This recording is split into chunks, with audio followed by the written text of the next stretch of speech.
What's up, everybody? It's your boy Steve with the Profit Report with AB and Steve, man. My co host unfortunately couldn't make it today, so I'm rocking solo. I'm out here by myself and my water. And today, man, we're going to be talking about GoPro. GoPro.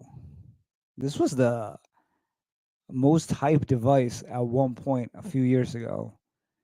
And the question that we're going to be answering today is the hype gone and how are they financials?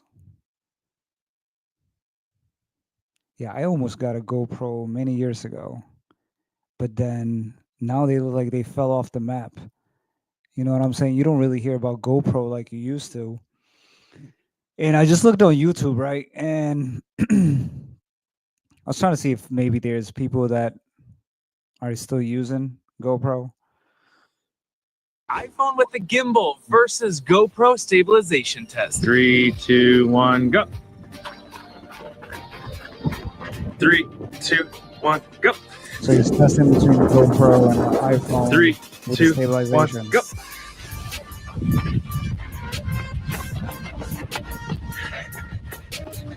iPhone with the gimbal versus GoPro Hold on, I don't even see stabilization what the test. difference is. 3, 2, 1, go.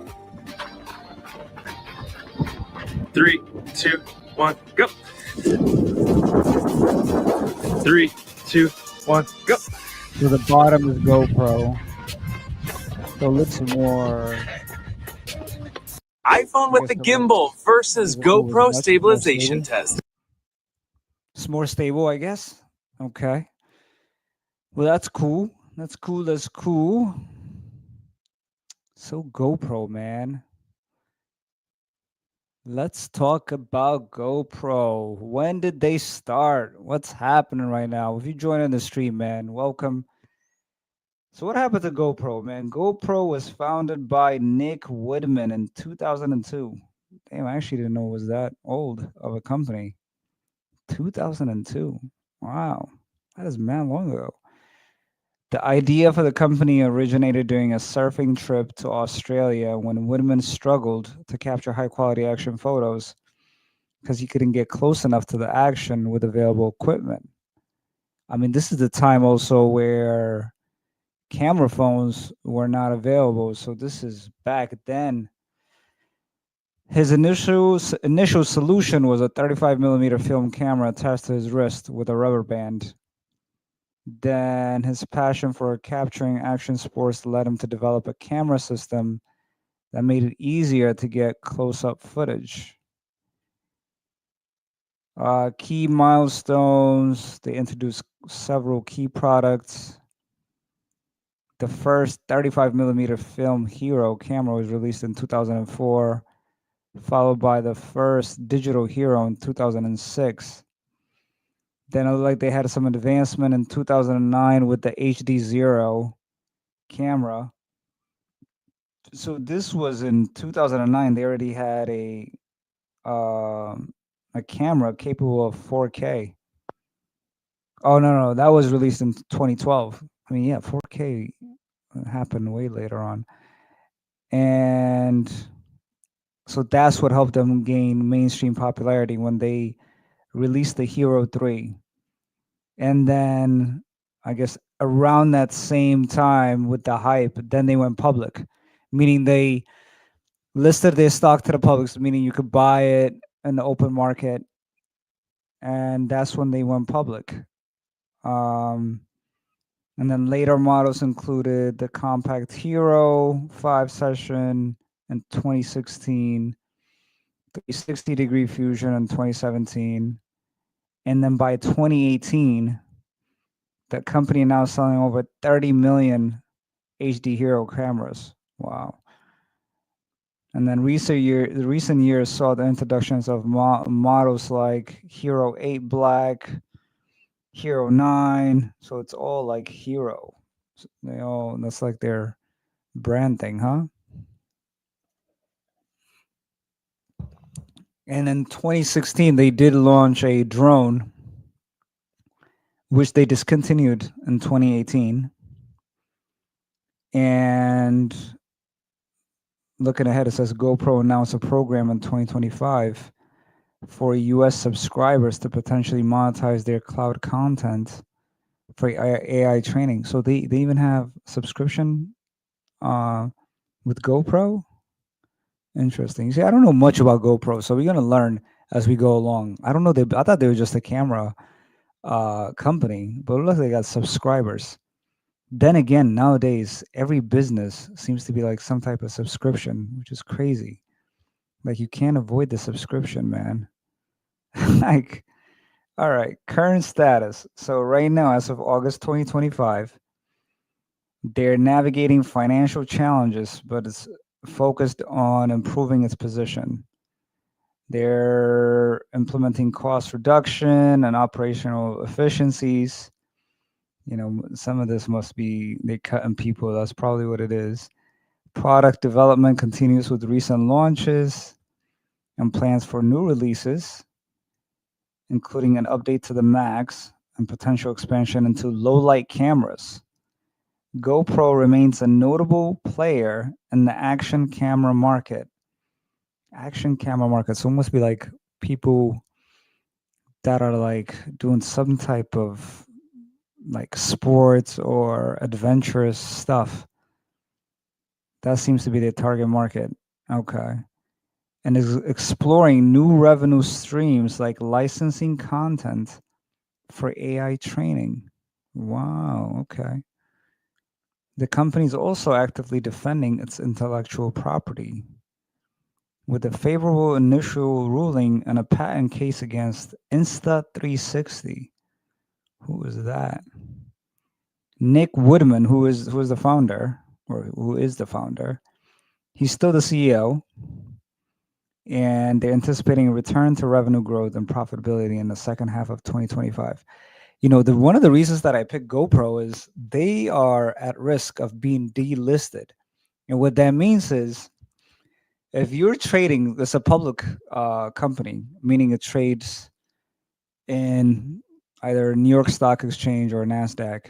Um, but they have strict regulation. Like if you don't, so let's look it up. So is GoPro at risk of being delisted? And what that means is they cannot trade on those two platforms. Well, it's currently traded, I think, at New York Stock Exchange if it doesn't maintain a price over $1. So look, in March 2025, GoPro received a notice from NASDAQ that its stock price had fallen below the $1 minimum bid price requirement for 30 consecutive business days, putting it at a risk of delisting. So if you don't maintain that price of $1 for 30 days, you could get delisted and you could be like, when they talk about penny stocks and stuff like that, they get traded in what they call over the counter, where you have to pay an extra fee to buy those stocks, and it's just not, and there's not a lot of market for that. They're usually seen as like low quality. So NASDAQ granted GoPro a 180-day period to regain compliance, requiring the stock price to close or above $1 for at least 10 consecutive business days. So they got to close for $1 for 10 back-to-back days.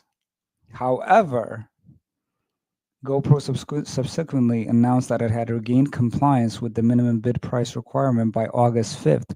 So they literally just got it like, 13 days ago, 2 weeks ago, after its stock price maintained a closing bid price above $1 for at least 10 consecutive trading days.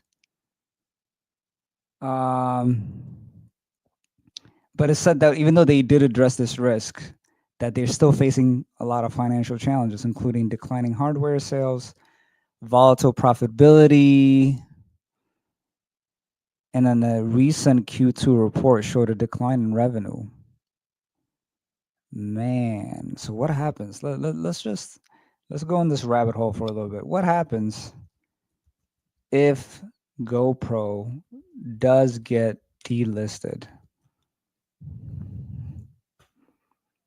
It would happen to them.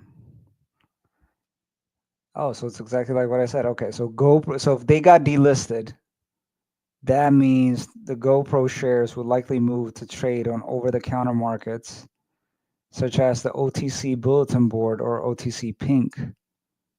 And these markets are less regulated and generally have lower liquidity, meaning and transparency. Meaning, like if you wanted to sell, if you owned a GoPro stock in over-the-counter markets, it wouldn't be as easy for you like to sell that stock right away.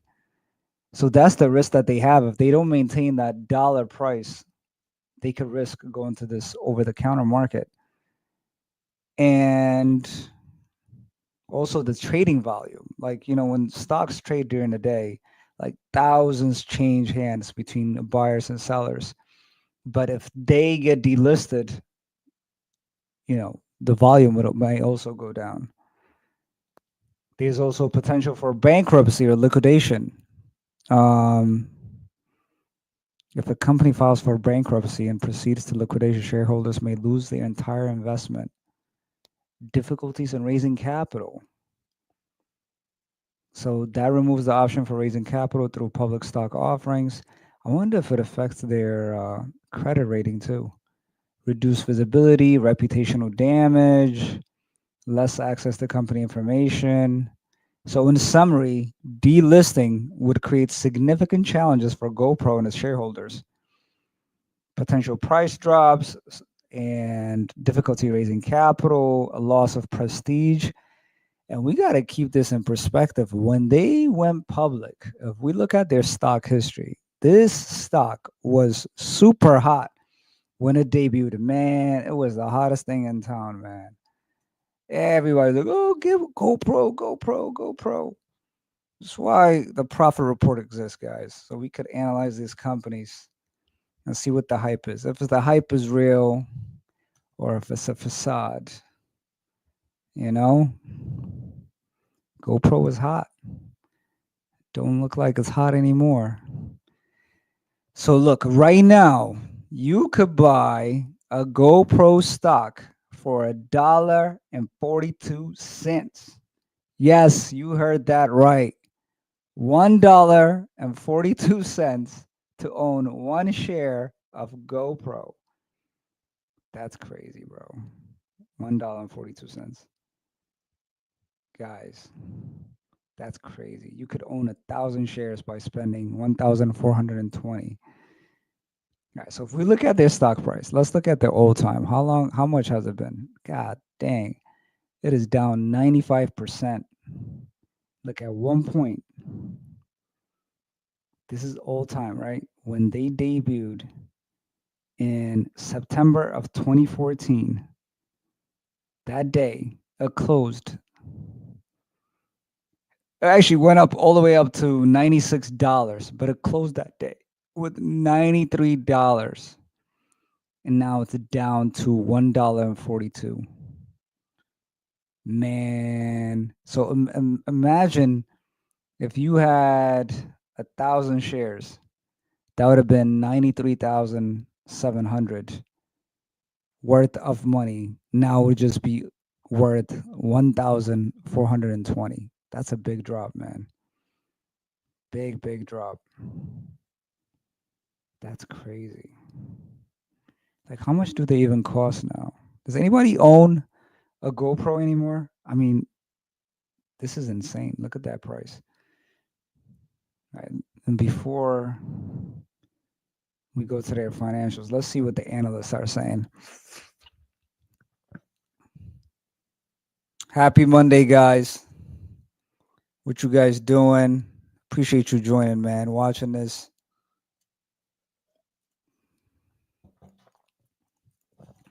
Summer's about to end already. Crazy. Wow, look at this. This is the first stock that we reviewed where they mentioned that it's underperforming. First of all, look how many analysts are covering this stock. It's only one analyst right here. As you can see, this is the number. This is the June analyst recommendation, July and August. In June, they had 3 analysts covering it. 2 are saying hold, 1 is saying underperform. July, only one person was covering it, and they were saying underperform. And the same thing in August is underperform. And then look what they're predicting the stock to be. They're predicting the stock actually to be at 80 cents, and it's currently trading at $1.42. So that's not good news for that's almost so I might actually get a risk of being delisted again. Like, how bad are they doing? This is crazy. And let's see, we got to look at their financials. So what we're gonna do is we're gonna look at GoPro's financials. And we're gonna see if the price that like the hit that they've taken, if it's real or if there is an upside by looking at their financials. So let's look at their latest annual statement. GoPro, incorporated in Delaware, as most companies are. We said this before, over 60% of the companies are incorporated in Delaware. Friendlier climate for businesses to incorporate, especially for corporation. But their headquarters is actually in San Mateo, California. Let's see what else. All right, let me maximize it, guys, so you can see it too. Happy Monday. On August 18th, we're covering GoPro. Who owns a GoPro camera? Would you even buy one? Have you ever considered buying one?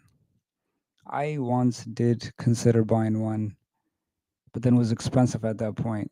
And we're gonna look at their prices too, how much they cost. All right, so we're looking at their 2024 annual report, and the reason we're doing that is um, that's their latest annual report that's available. The next one is not coming until December 31st, 2025. But this is going to give us an idea of how did they do at the end of the last year, 2024, and then we'll look at their latest quarterly report to see where they at. Again, if you're just joining, we're covering GoPro, who's at risk of being delisted from the stock market from where it's traded right now because they've been trading under a dollar. They're currently over a dollar, but they were warned that they might be getting delisted. So we're reviewing the GoPro annual statement right now. I overview. It says GoPro helps the world capture and share itself in immersing and exciting ways. Our cameras, mountable and wearable accessories, subscription and service, and implied post-contract support have generated substantially all of our revenue. Okay. So what do they do? Our strategy, helping our consumers capture and share their experiences in immersive and exciting ways, is the core of our mission and business. Okay. They're committed to developing solutions that create easy and seamless experience to capture, create, and share engaging personal content with a focus on enabling capture beyond the phone. I don't even know what makes them more special than a phone. Is it because it's wearable? Like, what's the difference? Like, what is the difference between a GoPro and a phone? What is the difference between a GoPro and a phone? Is it because that it's mountable on your head? Is that what it is?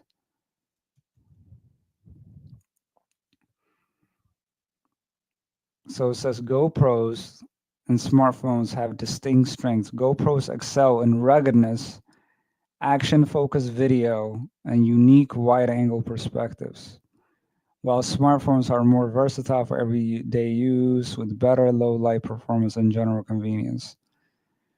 So it's kind of geared towards people that are like outdoorsy, people out there like catching their action. That's what it seems like it's geared towards. It's like the average person wouldn't pick this over a phone. Like you wouldn't be carrying a GoPro on top of your phone just to go to the grocery store or whatever, like on an outing at nighttime, you wouldn't be carrying it. So it's more like if you're going running, you're doing exercising outside, you would use a GoPro.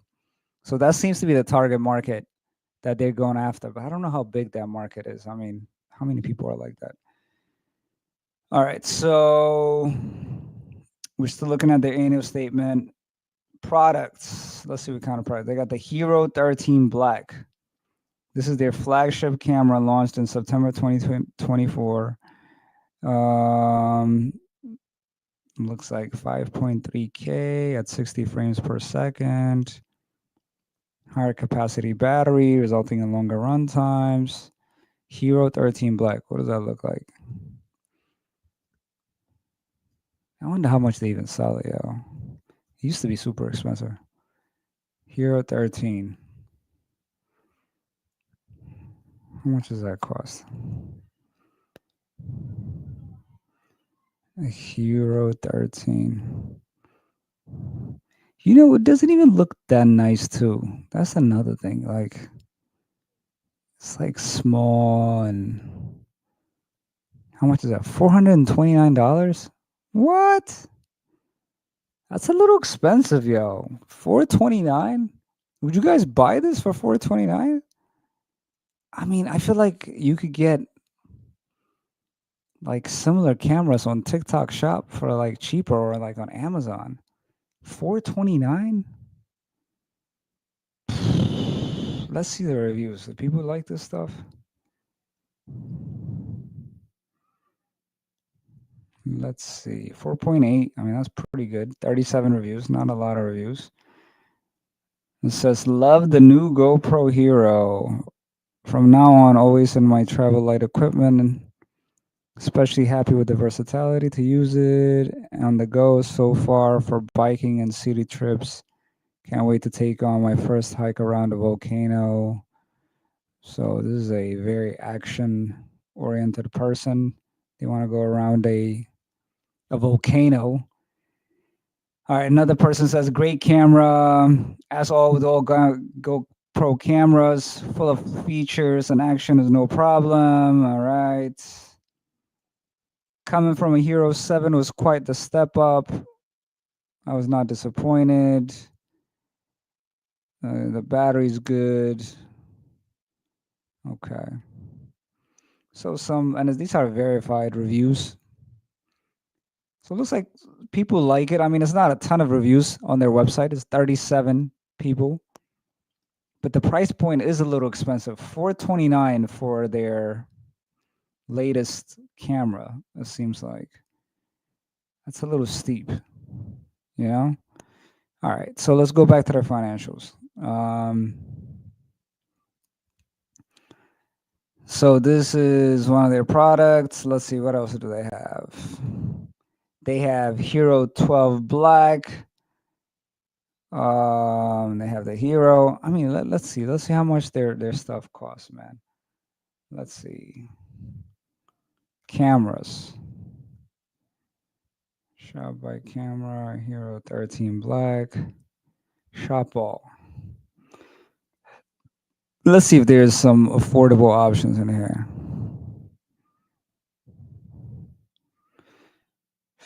So their cameras are waterproof, rugged, durable, pro quality resolution. Okay. Why can't you just get the price right there, yo? Like, why do I have to click on that? Okay, it's right here. All right. So Hero 13 is $429. Regular Hero is $219. Ultra wide edition is $479. And then the Hero 13 Black, battery, hand grip, directional mic, and LED lighting. I mean, this seems to be a good value. This right here, the Creator Edition, it's like $600, but it seems like their cheapest camera, the Hero, is $219.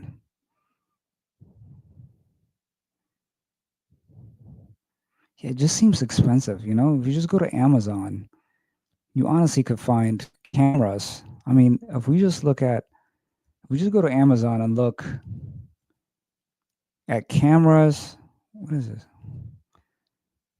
All right, let's look at mountable cameras.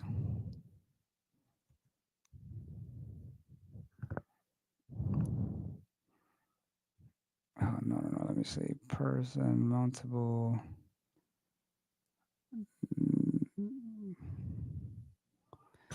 What's the best way to search? Mountable on a.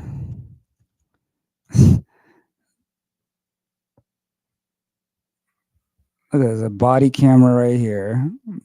It's a little different, but $49.99. Mm,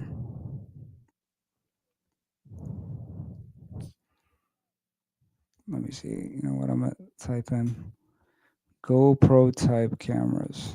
GoPro.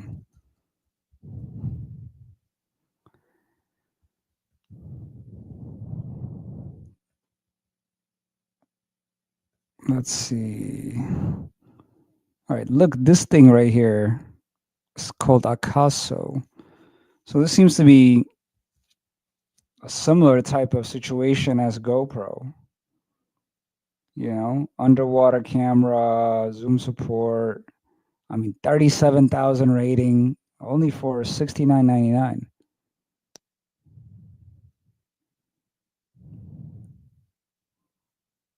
You know, I always read reviews too, yo. I don't know if you guys do that.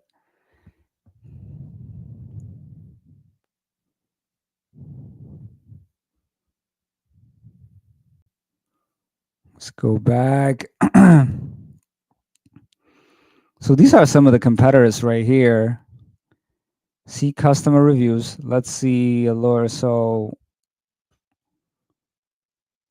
for the cost of this Canada, I meant to say camera. It's well worth it. The video quality has been great. Customer service has been amazing. Japanese major improvement. The underwater accessories are awesome. Impressive quality at an unbeatable price. Another verified purchase review says great camera for the price. And they talk about this camera is amazing, set up at 1080. I mean, this has great reviews, and it's a similar camera to GoPro, but selling at $69.99. I mean, significantly lower than what GoPro sells for. Their cheapest model is $298. And I mean, we just looked at that's just one option within Amazon. So I wonder if that's their issue. You know, we're doing some hypothesis early on without even looking at their financials, and we're gonna see if we're right or wrong at the end. They also have the Hero, which we looked at. That's the one that's 219, and then their Max is a little bit expensive. It's like over 500, or around there. They also have mounts and accessories. This is what they sell, and then they have subscription. What are they selling subscription for? The premium subscription is a subscription service that includes unlimited cloud storage of GoPro content supporting source video. Okay, so I guess you record the video. Rebecca says maybe that price is not helping them in the market. No, for real, they really not. Sorry, guys, I'm just looking at the chat now. I didn't even catch it. AJ, what's up, AJ? GoPro, if like Tesla. What do you mean by that? If like Tesla? If they were like the better product? Yeah, I mean the price point is super expensive, like 429 for one for their latest product. That's pricey. I mean, especially when you have a phone already that takes good photos. Like most phones take good photos and videos. So to add an additional camera that costs that much is a stretch. Okay, so they also have a Premium Plus subscription launched in February 2024, and it's a subscription service that includes all the same features included in our Premium. Cloud storage up to 500 gigabyte of non-GoPro content, and Hyper Smooth Pro. What's up, San? How you doing? We're doing GoPro today. They currently trade at $1.40. It's very cheap stock, and at one point it used to trade over 90 something dollars. So they've taken a major hit. We're trying to figure out what happened. Their camera price is a little expensive. Their latest camera is like $429. And then if you compare it to somewhere on Amazon, it's like you will find comparables for like 60 something bucks. So other things that they have, quick subscription.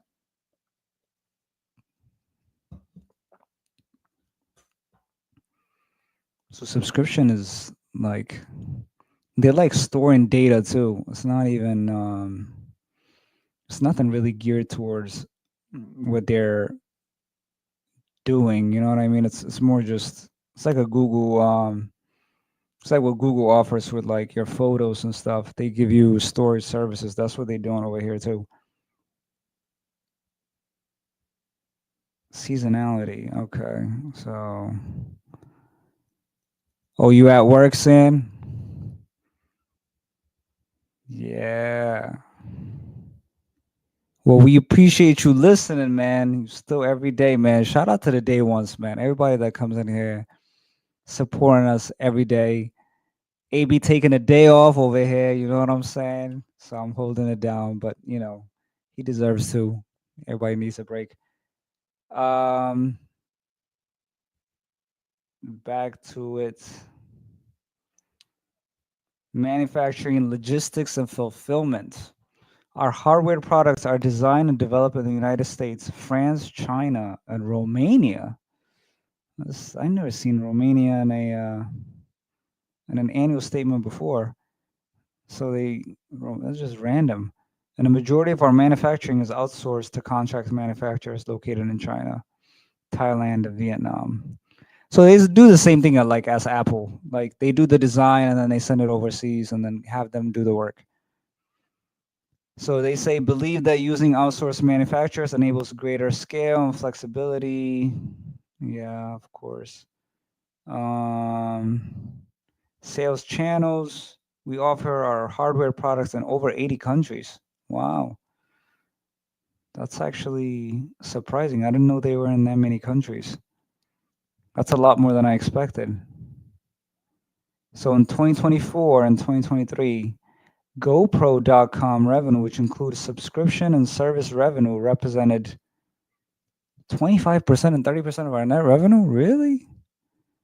And then respectively, and retail accounted for 75% to 70%. So what they mean, guys, is like camera sales was like 75% of their business, but like, you know, giving you storage and all that, this extra premium stuff they charge for was like 30% of their sales. So they are making a good amount of money from that.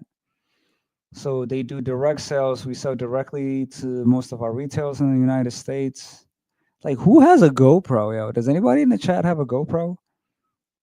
Like, who? I mean, aside if you're not like an action-oriented person, I don't know if a lot of people have GoPros. So they also use independent specialty retailers, big box retail. They also sell on their website. Distribution, we sell approximately to 65 distributors who resell our hardware products to retailers. Okay, in-store merchandising.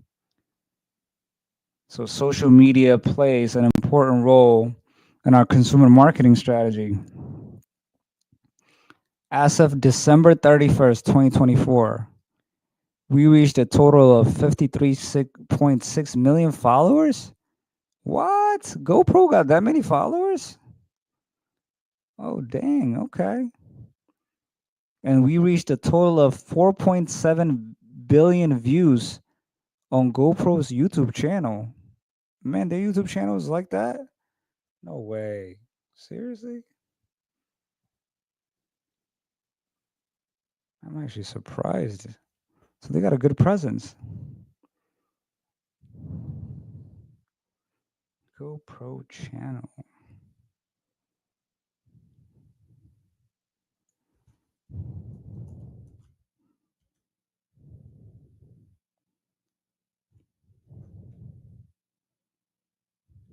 Let's see. What? GoPro got 11.2 million subscribers on YouTube?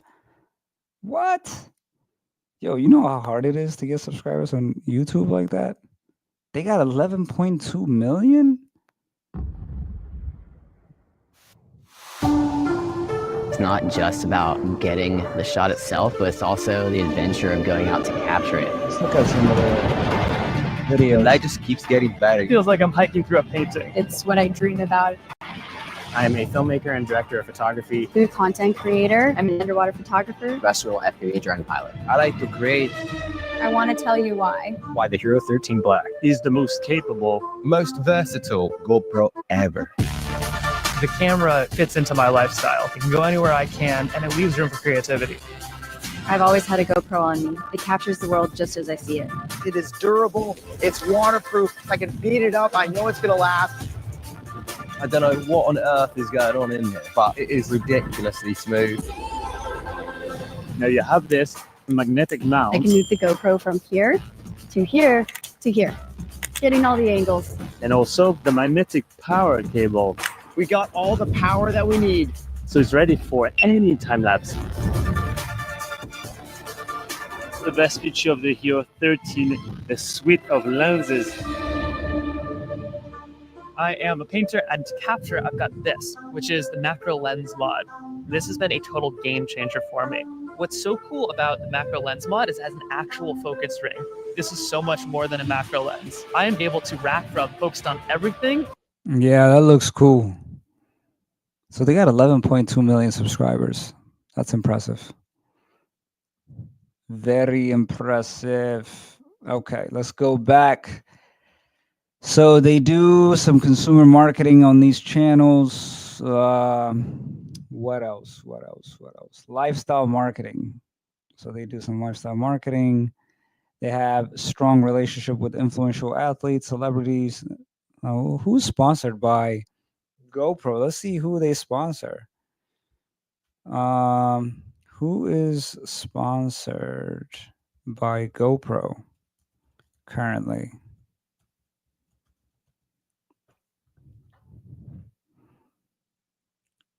Professional athletes. I don't know any of these people, yo. Ned Hart, Surf, Emma, Kawakami, Skate. I don't know any of these people. Okay. Do you guys know any of these names? These are like motorsport, wakeboard, surfing.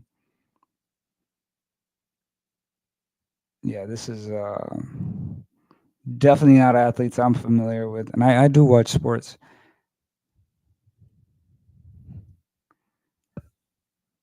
Okay, competition. They say the market for cameras is highly competitive.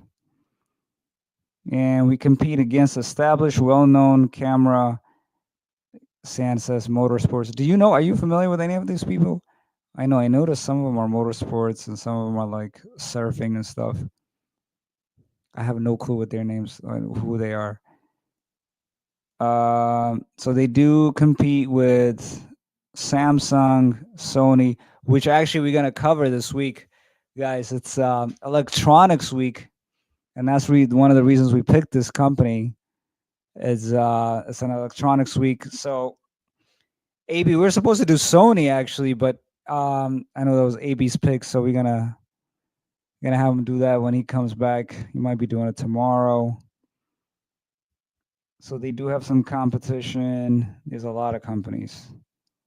Look at all these: Samsung, Sony, Garmin. Oh, Garmin is still alive. They make cameras too, Garmin. I thought it was just a GPS company. Okay. So they make cameras too. Arashi Vision, SCDGI. And they also talk about smartphones and tablets with photo and video functionality have significantly displaced the market. You know, so this company, to my surprise, they started in 2002, way long ago, you know, when before smartphones were like, you know, had a nice camera and nice video. So, you know, the problem that they were solving at that point is different from where we're at now. You know, most phones now are really capable of doing a lot of stuff, better than even like really good cameras. So they have trademarks, GoPro, Hero. The GoPro logos are a critical component of their value, their business. So some of the trademarks that they have, saying is very valuable to their business. We're going to look at their balance sheet. We're going to see if that's true. And then they have a patent portfolio in the high-tech and electronics industry. It says as of December 31st, we had approximately 1,465 issued patents. What? That's a lot of patents for a company that just makes, cameras. Like, this is not like a pharmaceutical company that has like life-saving medicine. These people have 1,465 patents. GoPro? That's a lot of patents. What is their patents? Our patents cover technology and product areas that include cameras, mounts, accessories, digital imaging, image stabilization. So these people are patenting everything that they do. That's a lot of patents. Okay. Human capital. Let's see how many people they have working for them. They are continually investing engagement and retention. As of December 31st, they had 696 people. And then employee development. All right, so this is the typical corporate blah, blah, blah over here. We invest in stretch assignments and peer-to-peer learning. Yes, we do that. It says we were originally incorporated as Woodman Labs in California, but began doing business as GoPro in 2024. We're reincorporated in Delaware. Okay, yep. Let's see. So they trade in NASDAQ. So there's two places you could trade as a public market. It's the NASDAQ, like the major ones. It's NASDAQ and New York Stock Exchange.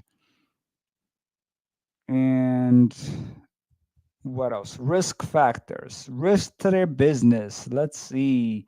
They say in 2024, we incurred an operating loss of 135 million.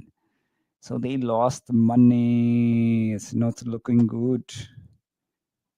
It says that they're taking multi-pronged approach to regaining profitability with a focus on continuing innovation and new product introductions while effectively managing and implementing cost-saving measures where appropriate, which may not be effective to restore profitability in our business. Okay, that's a lot of blah, blah, blah, meaning we're creating new stuff, but we're also cutting costs at the same time.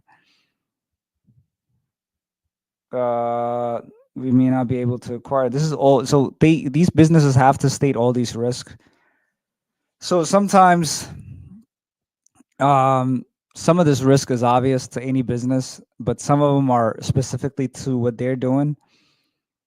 So they may not be able to acquire retain subscribers. Yeah.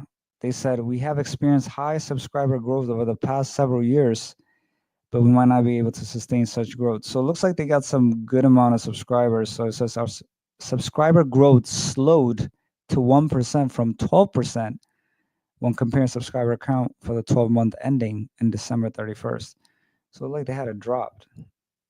What else? What other?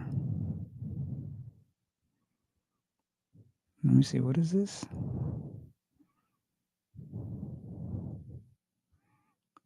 Depend on retailers. Okay. It says some retailers have carried and displayed less inventory as a result of macroeconomic factors, theft, or lack of available inventory at certain price points, which has impacted our sales. Okay. So they do depend a lot on retailers as well. Our 10 largest third-party customers. So they have a lot of third-party customers.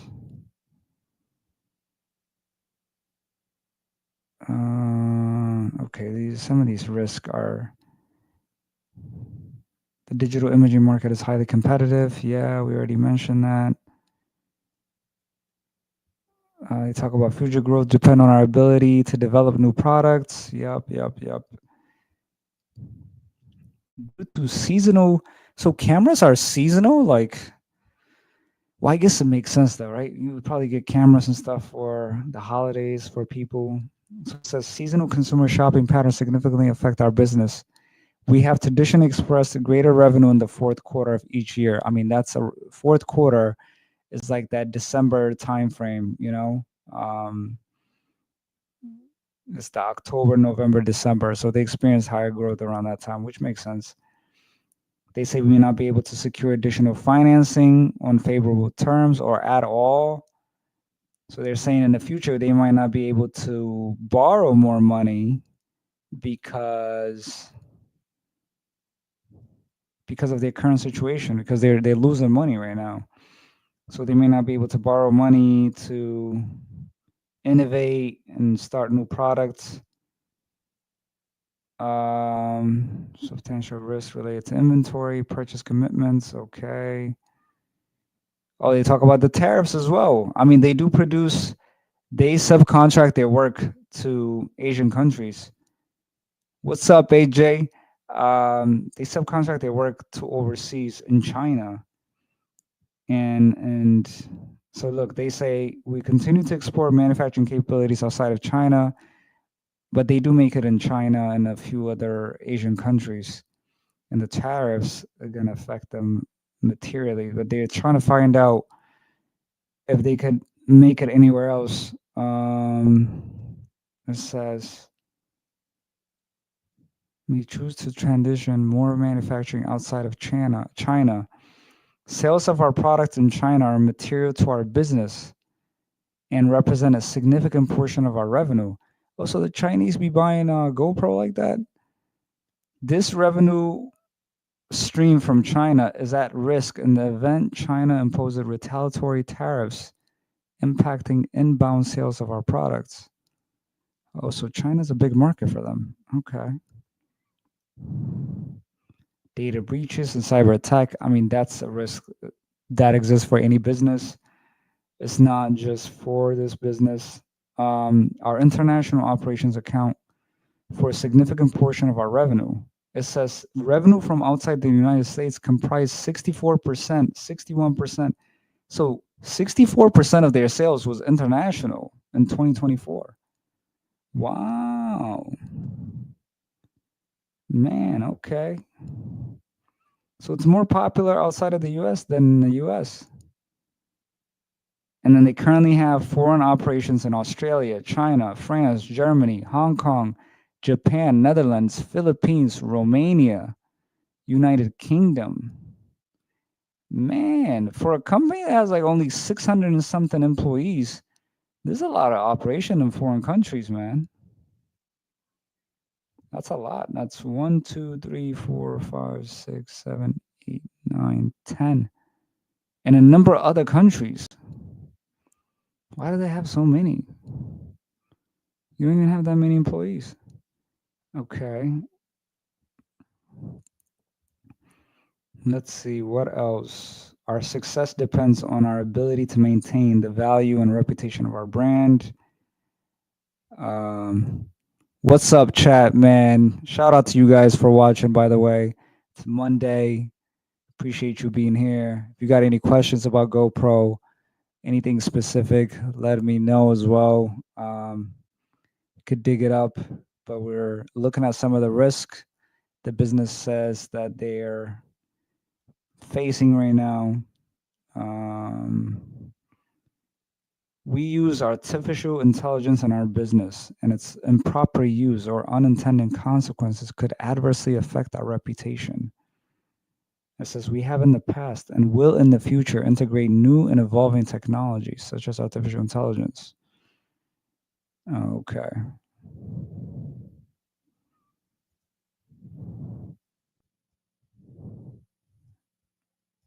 That's another risk. Risk related to intellectual property and technology license. Okay, we already said they have a lot of patents. They have over 1,400 patents. And litigation. Oh, so look, they said on March 29, 2024, we filed a complaint with the U.S. International Trade Commission against Arashi Vision, which is a competitor of theirs, in a lawsuit alleging patent infringement of certain GoPro patents related to our cameras and digital imaging technology. What does this Arashi Vision look like? Let's look it up. Does it look like GoPro?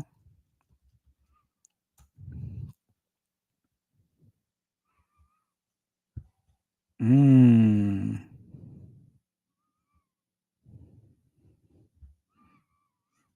Arashi Vision. Oh, it does kind of look like a GoPro too. I wonder how much it costs.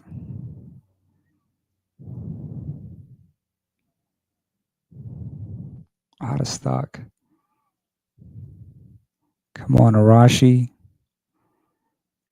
Let's see. This is their competitor. This is the competitor they had a lawsuit against. GoPro sued this company. Oh, come on. Is this the same link I just clicked on? What are we doing, bro? Arashi Vision. Is that the same thing as Insta 360?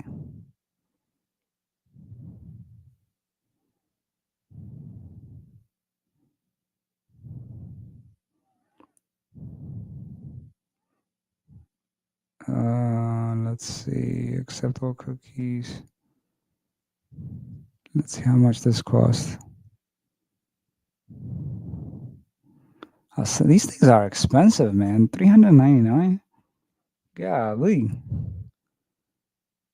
That's a little expensive. Okay, so this is their competitor. So they sued them. So they said Insta360 has filed petitions seeking to challenge the validity of the GoPro patents asserted against Insta360. And there's no, so our business could be adversely affected because of any such legal actions or finding that any patents in suit are invalid or unenforceable.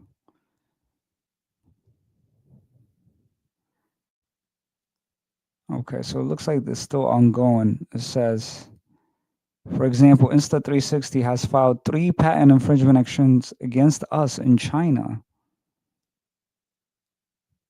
Further, parties we bring legal action against could retaliate through non-litigation means, which could harm our business and our operations. So there's also litigation risk that they're facing.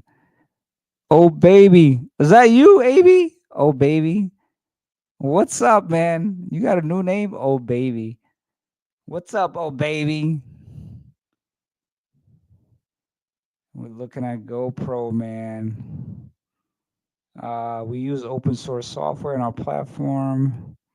What do they use for open source? Let's see.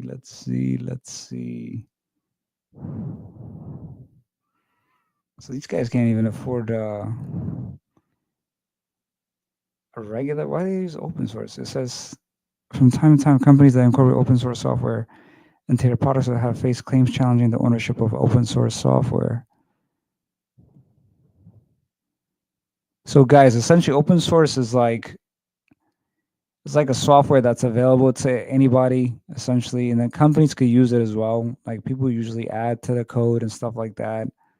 So it looks like that's what they use it. It's not. I haven't seen this in a corporate setting where they use open source. But then again, I'm not an IT guy, but I just haven't seen that in any of the annual statements that we've looked at. So that's just different. What else? Let's see.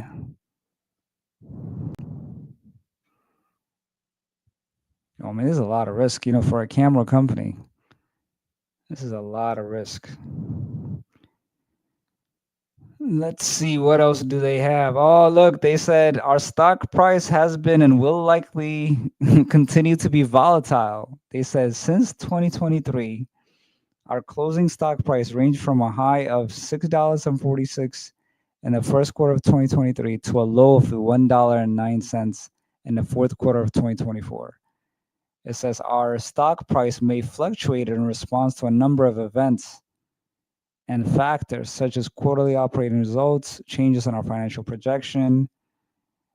So like their stock being down is a obvious risk because they did get a warning from NASDAQ saying you might get delisted, and they almost did get delisted, but they maintained a price over $1 for 10 days. So they're not at a risk of delisting. But, analysts are predicting the stock to be at 80 cents. If that's the case, they could be delisted again, or they could be delisted. Not again. It never happened to them, but they almost got delisted. Yeah, they actually say it. Look at this. It says our Class A common stock it may cease to be listed on the NASDAQ Global Select Market. It says close below the dollar per share minimum bid requirement for a continued inclusion in the NASDAQ Global Stock Market. AB, we actually haven't seen their annual statement yet, so I actually don't even know how much they make. We're gonna get to that though.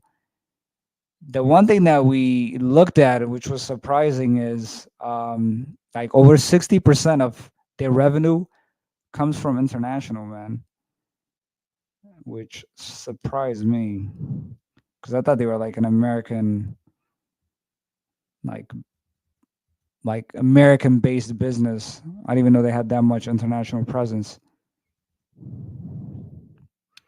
So they got some debts as well. All right, what else? What else? I might have to get to the financials quickly. Let's see if there's anything else worth looking at. Yeah, it's an American company.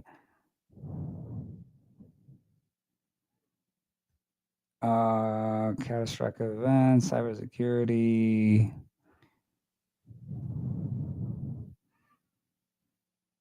Legal proceedings. Okay. We're gonna get to the financials, guys. So look, let's get to the money part. So this chart shows us if you invested $100 in GoPro, there's a little blue line, and if you're not, watching this, if you're just listening to this, essentially, if you invested $100, right, and as of even right now, it would be only worth $1. How much is it trading right now? $1.42. So you would have lost like about $98.60, close to that, or 60 cents. So 98 bucks of your money out of the 100 would have been lost if you invested in GoPro. But if you invested that same $100 into into S&P 500, which is like the top 500 companies, they have like, this is what most people advocate that you do. That same $100 would be close to 200 bucks. So it doesn't seem like thus far that GoPro has been a good investment. It has been terrible. Terrible, terrible, terrible. They're not doing well. But listen, man, just because a company's not doing well right now, it doesn't mean that they can't do better in the future. So there might be opportunities, right? That's why we look at their financials to see if there's maybe some hidden value behind this. Because if there is, this could be a nice little come up. Like if we find out that GoPro is low key, has some strength in there, maybe we can make a come up. All right, so the following is a summary of measures presented in our consolidated financial statement. AB says, G says, oh my God, bro, that sucks. It does suck, man. Their stock went from 90 something bucks at the height of their, after they debuted, and now it's $1 and something, $1.40. Their stock has been flat for like 10 years. So AB's not a fan. That is true though. Their stock has been flat. So units in dollars and thousands. So revenue, in Q4. All right, so let's look at fiscal year. So they have a Q4. So revenue, they made $801 million, which was lower than the previous year. They made $1 billion. AJ, actually, we don't know why it's flat yet. I'm not sure what the reason is yet. We're gonna find out, see what is causing that. So they sold 2 million cameras, 2.4 million cameras in 2024. And I'm looking at this right here in case you want to follow along. Operating expense about 406 million, which is not crazy high actually. But then they lost 432. Why? Why did they lose that? You're gonna have to look at the income statement a little bit because they lost. What in the world happened? What's going on here? You got to dig into the numbers. What's up, San? AJ says GoPro more like slow pro. AJ's a comedian on the low low. It says factors affecting performance. They say we believe that our future success will be dependent on many factors, including those further discussed below. Driving profitability through improved efficiency, lower cost, and better execution. We incurred operating losses in 2024 and 2023. We continue to make strategic decisions. Restructuring actions in 2024 and prior restructuring actions, along with continued cost management. I mean, they don't even have a lot of employees. They have like 600 and something employees. So it's not employee heavy, and they do the design themselves and then they subcontract the work. So where is the problem occurring? They do have some seasonality. It doesn't look like the camera business. People buy it all year. It seems to be more around holiday times. And I mean, their target market is also limited. Like the people that buy this kind of camera seems to be more action oriented people, like people that are like biking, surfing, outdoorsy type people, action oriented. So it's like a small group. Okay, let's see. Our revenue is primarily comprised of hardware product sales and subscription and service offering. And then it says our cost of revenue primarily consists of product and subscription cost, including cost of contract manufacturing for production, third-party logistics and procurement costs, research and development. All right, we got to look at their financials. Okay. Let's see. 2024. So 800 million in revenue. Cost of revenue is 530 mil. I mean, that's big. Why does it cost that much to make that? Especially like their stuff is expensive. Like we looked at yeah, it's a very small total addressable market. It really is. But it is expensive too, how much they sell it for, it's their newest cameras like 400 and something bucks.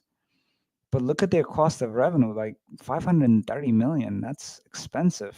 And they're outsourcing it to in China and stuff. I'm surprised they're paying that much for cost of revenue. What's causing that? Unless they put in tariffs, but tariffs didn't even hit at this point. Research and development, 185 million. Sales and marketing, 160 million. General and administrative, that's 59 million. I mean, they don't even have a lot of employees. Like, why is it so much? 406 million just on operating expense. That's why they have a loss.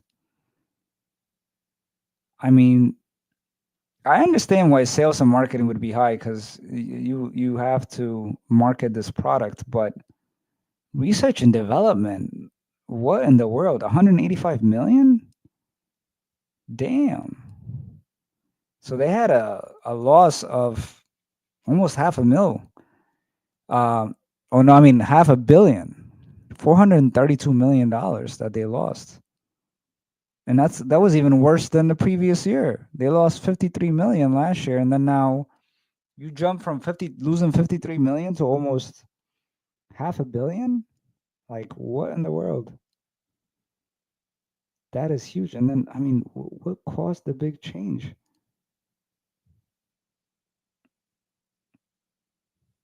This is crazy. Oh, because their income tax was income loss before income tax. Why did they end up paying that much in?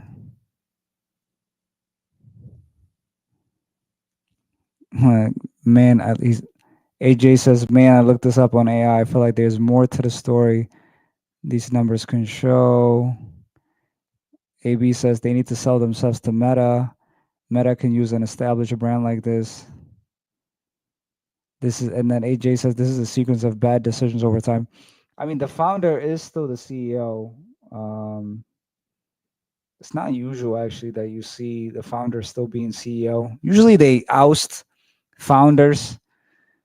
And I mean, maybe it's possible this could happen with this company as well. But let's see. So they had an income tax expense of 299 million. They lost. Why did they lose so much money last year? 432 million. So they sold. I mean, if we look at how much they sold, they did drop. So they sold 2.4 million cameras last year. The year prior to that, they sold 2.9 million. So they dropped about 500,000 units, which I mean, it is a drop, but it's not like a huge drop. I mean, it is. It's like 20% drop, but it's not so much so that would cause you to have $432 million in a loss.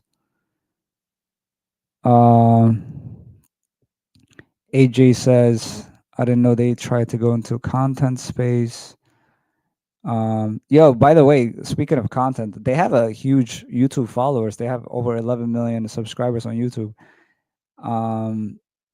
AB says this company is too small to go public. No, not necessarily. I mean, they made close to $1 billion in revenue.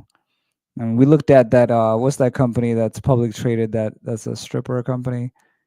They were a smaller revenue. So I wonder what's the smallest revenue anyone that's like publicly trading.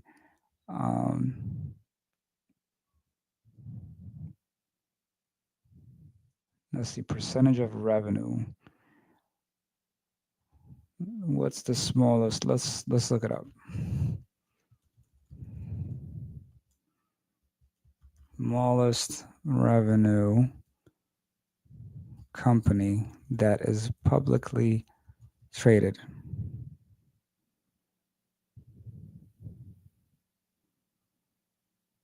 So there is no minimum revenue requirement. So you could actually even go public. I mean, that's actually a good question because do you remember at one point, you remember about the SPACs, the special purpose acquisition companies, where they were making no money, but then they were taking other companies public? Those companies were not making a dollar. You just have to trade over a specific amount. It says the smallest publicly traded companies by market capitalization are called nano cap.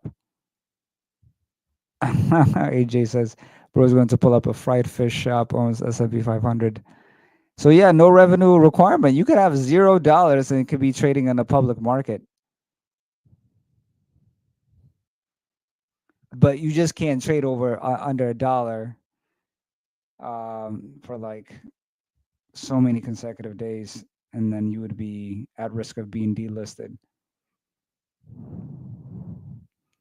So Americas, they sold 378 million. So that dropped. In America, they lost almost $100 million in sales. Europe, Middle East, that dropped a little bit. Asia Pacific also dropped. So they did see some drop in sales. But what happened? Why? Why did that happen? That's what we're trying to get to. Revenue. It says the decrease was primarily driven by a decrease in units. Yeah, of course, that is what but it says primarily due to consumer-related macroeconomic issues resulting in a softer global consumer market. Man, what I tell you, AB? Look at this, bro. People are not spending that much, man. Softer global consumer market. People ain't got money like that no more. Increasingly, is also increasingly competitive landscape. So they did, even though they sold less cameras, it says that they They also do subscription and service revenue. So like you could store some of your content on their platform online. So they sell that service that went up. But yeah, I mean, this kind of business is tough. Like it's really a hardware, um, like one type of offering. I mean, I know they do the online offering, but it's really their main business is just selling one item, which is their GoPro cameras. That's that is super risky in this type of environment where you have a lot of competition.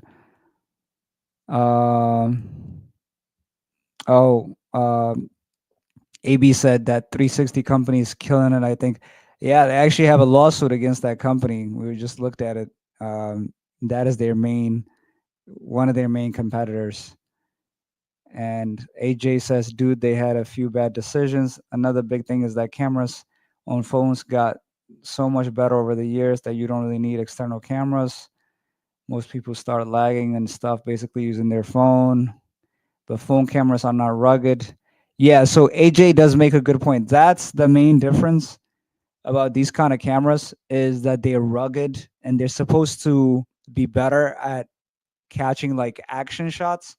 So that's why it's geared towards people in like, intense type of sports like motorsports, surfing, etc.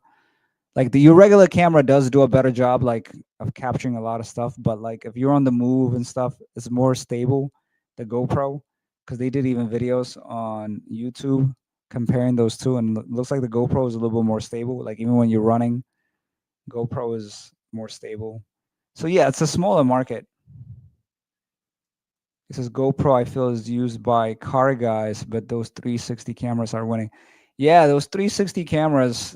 So you guys are talking about these, right? These Insta 360. They're also, I mean, the price point on these cameras too is very expensive. It's no joke. I actually thought these things were like, I don't know. I was expecting it to be less than $200, but even this company right here, this is over $300.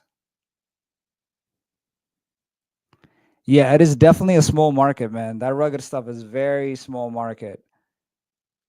You can't just go big with just servers. Yeah, I know. But their biggest market, like I said, is surprisingly is overseas. It's not even US. AJ says exactly small market. So now what? Y'all should have tried to position yourself as a travel camera or a vlog camera. Yeah, I mean, that's a good point. Especially nowadays, like a lot of people like to vlog. Maybe that's the strategy shift that they need to do. So cost of revenue, I mean, their cost of revenue went down actually compared to the previous year. So they are doing a good job of maintaining their cost, but they still lost money. So what's causing this? Research and development. They're spending a lot of money on research and development. So apparently making these cameras cost a lot of money, like $153 million. Man, what really though? Is it that much better? Like their new camera compared to the previous year that it cost that much? Damn, what do they be doing on that? All right, let's see. What else? Restructuring costs. So let's see. Look at whenever they say restructuring, we already know some people about to get fired. So it says in August 2024, we approved a restructuring plan. We approved an amended restructuring plan in connection with the original restructuring plan, updated restructuring plan. We reduced our global workforce by 25%. Damn, so they cut 1/4 of the headcount. And then they recorded restructuring charges of 18.7 million, including 12.7 million related to severance and 6 million of project cancellation costs. So they fired a whole bunch of people. Wow. Yeah, AJ says dash cam pivot provides cameras for manufacturers like how Tesla has cameras all over. Home security cams. I mean, that home security camera business is also big. AB says, good point, AJ. GoPro could have framed up with Red Bull. Yo, that's actually a good point. Red Bull or something, they could have teamed up with Cheesecake Factory. I don't know about the Cheesecake Factory, but the red, and I'm sure you said it as a joke. But yeah, with Red Bull, that seems like a no-brainer, honestly. Actually, this action sports, why? You see, look at this. They gained some good gems from here. AJ is giving some good value in here, telling you guys, GoPro. I hope you're listening. But yo, this is sometimes though a big problem when it's the founder still running the company because you still have like a vision. Because this company started in '02, before camera, before they had nice cameras on phones and stuff. So he had a vision. And the reason why he even invented it is because during that time he was like a surfer dude type thing and he couldn't record stuff while he was on the move. And that's why he invented it. So this was back in the days though, before, smartphones were a thing. So sometimes what happens with CEOs that started a company is like as the business progresses and then you have competition, you got phones now that are much better. They don't really pivot as well. Like we've seen this with many companies. That's why founders ended up actually getting booted out because they get so stuck in their vision. It's like, no, this is gonna work. And with this company, I don't know. I don't know if that's one of the reasons, but I'm just suspecting, based on what I'm seeing thus far, that could be one of the issues as well. Because if you have a founder vision, they might not be able to pivot as much. AJ says provide security because they're not a camera company. They're not ready to do ESPN footage. They don't have the tech, but for home use, totally can work. Baby monitors. Yeah, yeah. I mean, they can. I mean, that is also a competitive field too, though. I mean, there's already established companies in there. But I get what you're saying. Like that is a bigger market compared to trying to just go over these action-oriented people. It says, nah, GoPro sucks, and I wanted one, bro. Drone cameras came on, put some wings on that. So they did have a drone. They did start a drone company at one point, and I think they did it for 2 years. But then they said no, and then they left it alone. So they did start that. AB says they didn't pivot. Yeah, it doesn't seem like they pivoted, and now they're in this circumstance. So look, they had a tax. Okay, so they recorded income tax in 200. So they paid almost $300 million in taxes on a pre-tax net loss of 100. Why did they? So it says our tax expense resulted from establishment in the current year change and the valuation allowance of the United States federal and state deferred tax assets, partially offset by a tax benefit on a pre-tax net and the release of our portion of our uncertain tax position as a result of lapse in the statute of limitation in certain jurisdictions. Oh, so our 2023, they had a tax benefit of 14.6 million. Man, so they still paid tax even though they didn't even make money. We got to look at why. So they must have had some tax benefit that expired. Explain this in further details to me.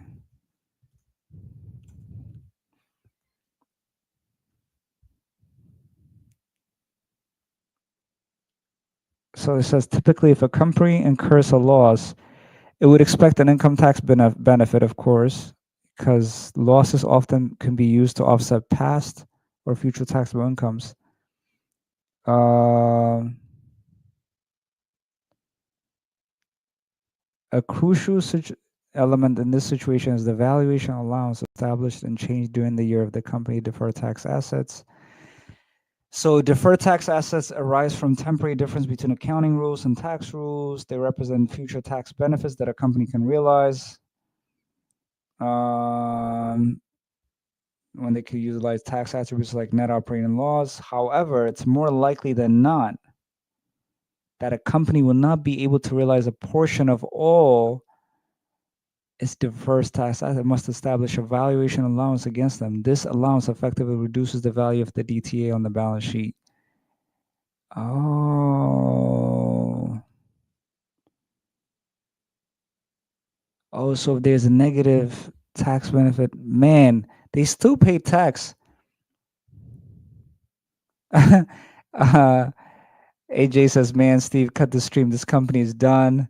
AB says, "Drone 2. Oh my God, they missed that too." AJ says, "This company got no assets. This company's just ass." Hey, Bree, how you doing? You see AJ and AB going ham on these and then the GoPro. Yeah, GoPro is not doing so well, guys. They currently trade at $1.40. So if you think there's a future for them, it's very cheap to get into right now. All right, let's see. We gotta look at their balance sheet. Let's see if they have any assets. Let's see if there's any light at the end of the tunnel for this company. Let's look at their finances. Yeah, they even had to pay taxes this year, even though they had a loss, because they had some previously like recognized tax benefit, but then it looks like they're not going to be able to realize it. So as a result, they end up having to pay taxes this year. All right, let's see. Management discussions. Now I want to go back to stock-based compensation. You know what? We'll go straight to the financials. I want to see where's the.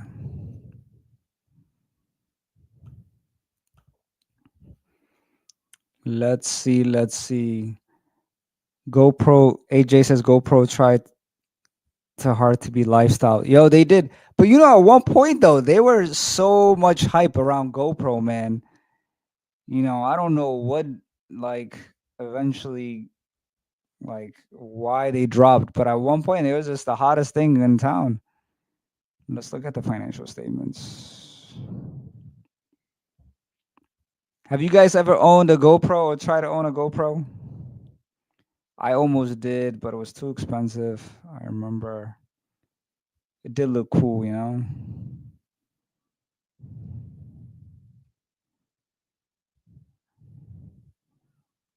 Let's see, financial statement. Oh, I wonder what their audit said in our financial position of the company ended. You know, I don't know why they never mentioned it's a going concern though. So this is the comment from their auditor. I just want to see if they say it's a going concern. I didn't see that, which is weird. AJ says false hype.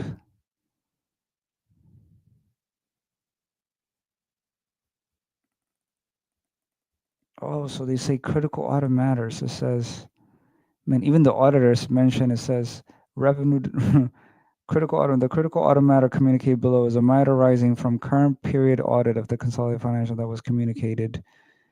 But they said,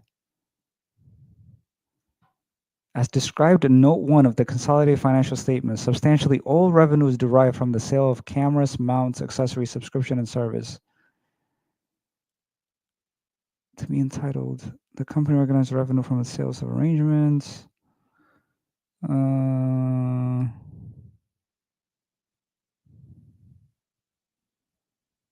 Addressing the matter involving performing procedures.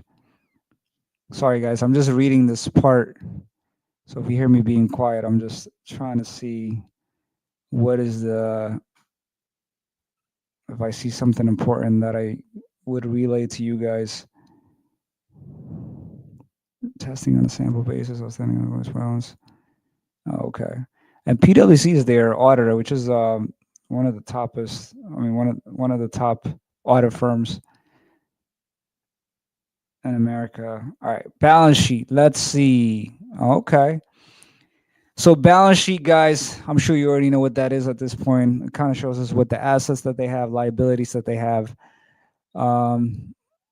So they have $102 million in cash. That's actually not bad. Okay. Pretty good. But it did drop from the previous year. They had 222 million. So then they lost 120 million in just 1 year. Wonder why. Um, inventory. They have a lot of inventory. 120 million. That's a lot. So that means when you see a lot of inventory in a company, especially if it went up, that means they're having a hard time selling their products. Especially when you look at the amount of sales that they have $800 million in sales, and this inventory right here is not like how much it would sell for. It could sell much more than that. Inventory is captured at how much um, they made it at. So this actually represents a bigger value than what is shown right here. So that means though they're struggling to sell you know, their stuff. So total current assets though 339 million, which is pretty good. Property and equipment, they don't own a lot of property. They only have about 8 million of that. Goodwill, 152 million. What did they acquire that they have goodwill? What does that consist of? What is GoPro's goodwill consist of? AJ says even the concept can be undercut by China. If a car from China got us looking at cars differently, the manufacturers of GoPro could make it better. Yep. Chinese phones in the USA would probably sell like crazy. A proper phone, not budget. Yeah, man. I mean, even when I looked at Amazon to see like mountable cameras that you could just put on your head or whatever, they were like I found one that was like $65 and I had like 30,000 ratings, over 4 stars. Like that was like over $60. And I was thinking to myself, like, why would somebody pay over $400 to get a GoPro when you could get something? You could even go on TikTok shop nowadays. Like you can find good cameras for $100, like $200, you could get an amazing camera. So I don't know who would spend this much to get a GoPro. I don't really see it. The average person would not. So it says GoPro, its goodwill would primarily stem from acquisition it has made over time. GoPro has made 4 acquisitions spanning sectors such as video creation tools and drones. Oh wow! So it did make some acquisitions since it started. Acquisitions also bring.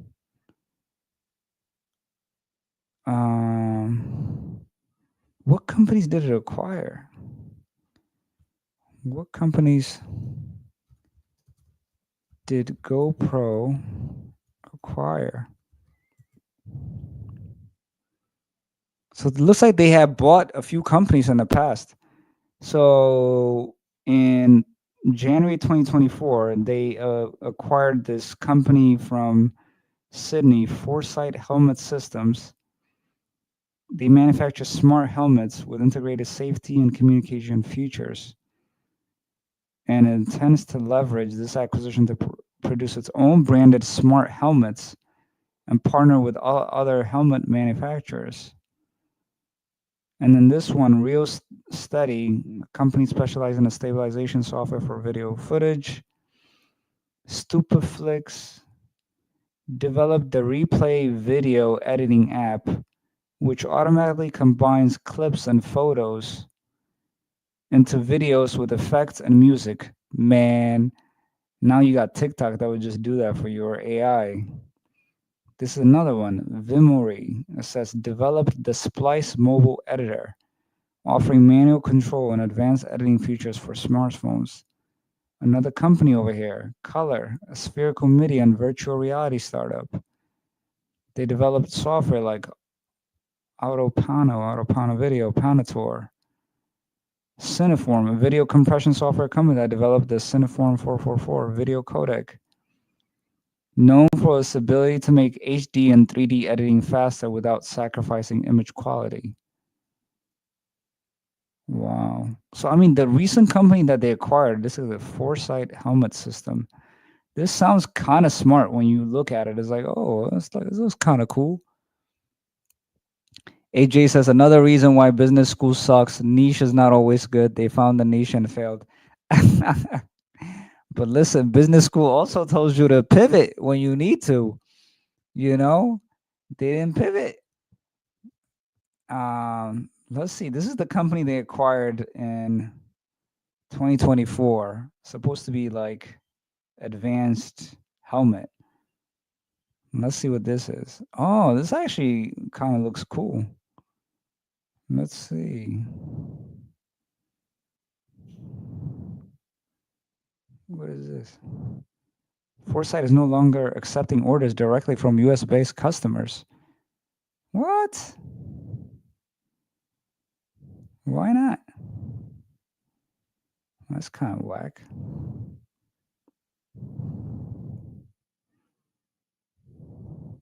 So what does this do? It does automated recording, always watching multiple lanes, road alerts and navigation, and then audio and comms. This is actually very cool. Look at this. This is the company that they bought. I mean, people that ride motorcycles, this would be very cool. You know, I don't know how big of the market it is, but it just looks so cool. I mean, and the price. I mean, I would buy this if I was a biker. Like I could record. It'll show me lane navigation and stuff. This looks really cool, man. Why didn't they capitalize on this? Like, what was wrong with this? Why? This looks very cool, man. I could see people buying this than their GoPro product. I really would. I mean, but it doesn't look like they capitalized on that. Okay. So total assets, they got 543 million. Current liabilities, so bills they got to pay in less than a year. Account payable 85 million, accrued expense 110 million. Look at this, 356 million current assets. So they barely could meet their short-term obligations. They have a current asset of 339, 356 in current liabilities. They're barely hovering about over that one ratio. And I told you guys a good way to see if they're meeting their short-term obligation is you take this number right here, total current assets. Actually, it's more. I messed up. So it's their current asset 339 million divided by 356. If this number is above one, you want it to be really more than one. But if it's above one, you could say, okay, they can meet their current liabilities. But in this case, actually, they have less current assets than current liabilities. So this is not good to see. And why this is also important is if they're trying to get money from a bank, this is the first thing that they would look at. It's like, oh, can you meet your short-term obligation? Like if you can't even pay your, you know what I'm saying, your monthly rent and all that, take it like that. Like if you're not even able to pay, if you don't have enough money to pay, you know, your groceries, your rent, etc., and you go to a bank asking for more money, they're gonna be like, yo, you can't even afford to pay your bills. Like, how am I gonna give you more money? So it's not a good look. So long-term tax payable, man, look at that, 11 million right there. Actually thought it was the 356, so that's why I said, oh man, but 11 million is not that crazy. It's not that big. Total liabilities, they have 300, so they don't actually have a lot of long-term debt, which is good. That's actually pretty good. Okay. All right. That's not terribly bad. I mean, but if you take out goodwill, 152, that still leaves them about 400 million. So they barely making it, like barely. But let's see. Let's see what was there. Let's look at their cash flow. So what's right here? We looked at their income statement. It looks like this year by far has been their worst year. Like as far as net income, they made, you know, they didn't make any money. They lost almost half a billion. So this is their worst year. But previous to that, they lost 53 million. And then in 2022, they made 28 million positive.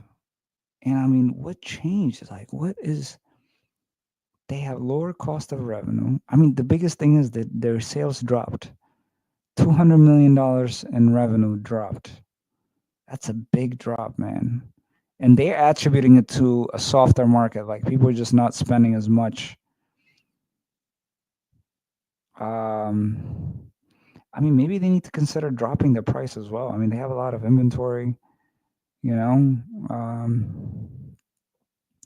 So let's see what else. Let's look at their cash flow statement and then we'll go back to their stock. So cash flow statement shows you how much actually they spent out in cash. Like, the other statements could consider, credit and stuff, but this one is looking at specifically cash. So from operating, they actually only lost really 125 million. Deferred income tax 296. Yeah, I gotta take that back. Okay.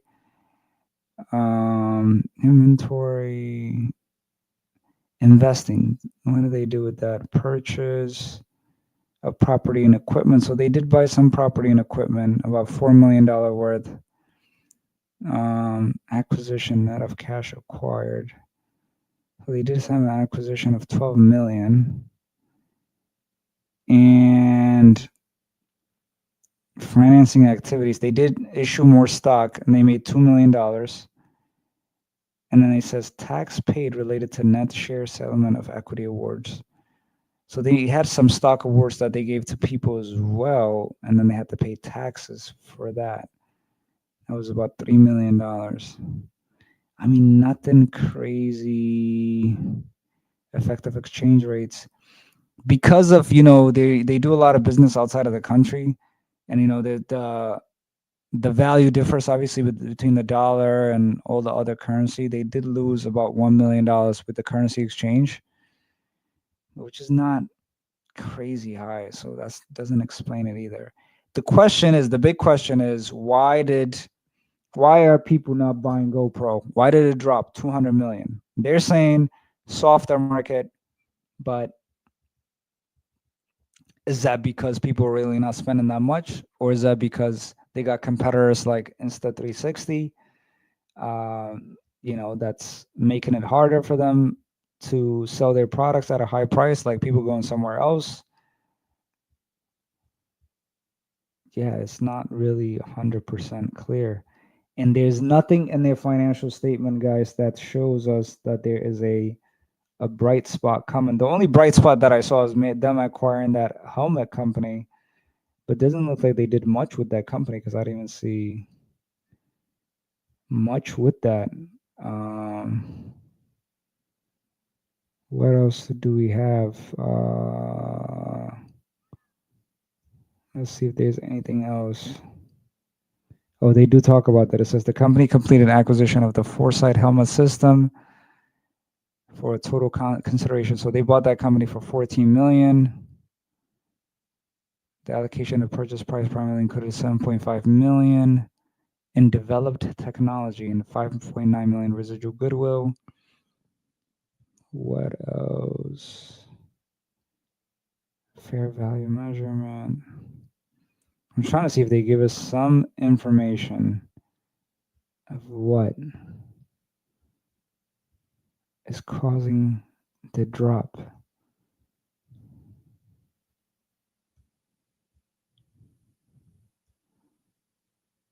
Purchase technology, no. Domain name.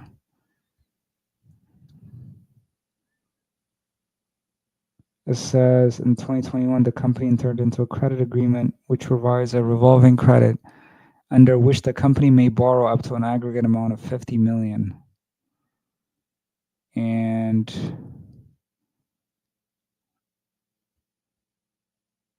customer borrowing base calculation. So they do have a credit card they could use up to 50 million.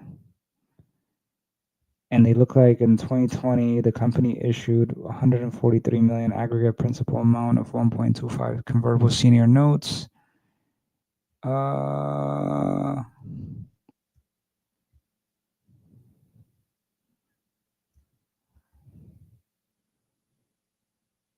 Stock options outstanding, restricted stock units.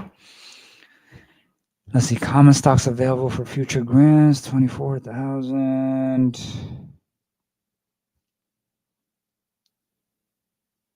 Look at this freaking ridiculousness. Look at this. In 2022, the company board of directors authorized the purchase of up to 100 million of its Class A common stock. So they bought their own stock.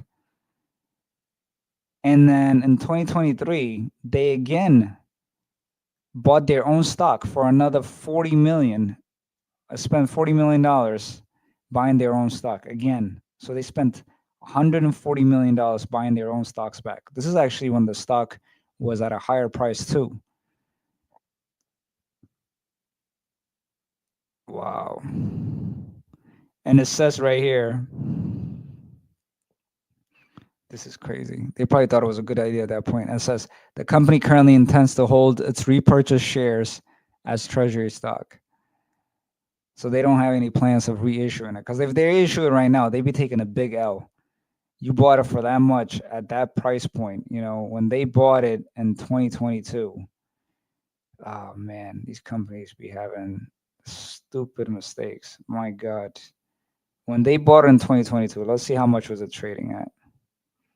It definitely was higher than $1.42. I tell you that. I guarantee it. Let's see. And what was the stock price in 2022?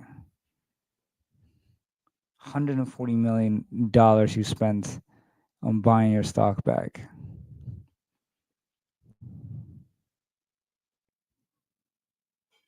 Let's see. Come on, load up. Got tabs for days.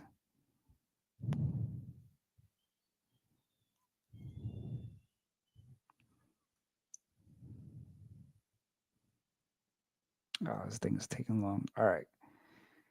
Let me see if there's anything else. So they spent that much. They definitely lost some money on that. Let me see if it goes back.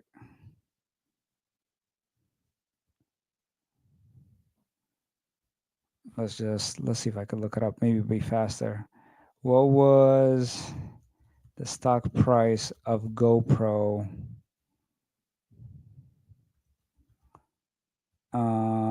When did they issue it? No, not there. So on January 27.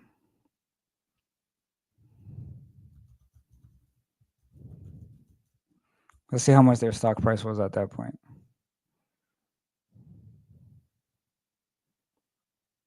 $8.34. I mean, that might not seem like much, but you compare it to that price of where they are right now, $1.40. This is 700% more than their current price. So that's a big L that they're taking right now if they reissue it. And they probably thought at that point where they're buying it, it's like, oh, either they said, oh, we don't have any other ways to invest our money. Let's buy our own shares. Or it was like, oh, our share price is really low right now. Let's buy our stock back. And also there's other reasons that like it makes your earning per share looks better and stuff because you have less shares outstanding. But for whatever reason, they did all that and it didn't really work out for them. Okay. Equity incentive. The company has outstanding equity grants from 4 of its 5 stock-based employee compensation plans. Damn, I'm already at an hour and 42. And I was telling myself, I'm like, yo, AB's not here. I'm gonna be finished in an hour or so. And I'm out here in 1 hour and 43.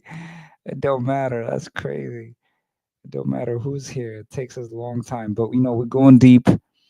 We're trying to find out good information for you guys, man. All right, I don't think there's anything much more. The company issued they spent $1.4 million. Oh, they issued $1.4 million under its employee stock purchase plans, respectively. Average prices of $1.56, $4.10, $6.72 per share. Employee stock purchase plan.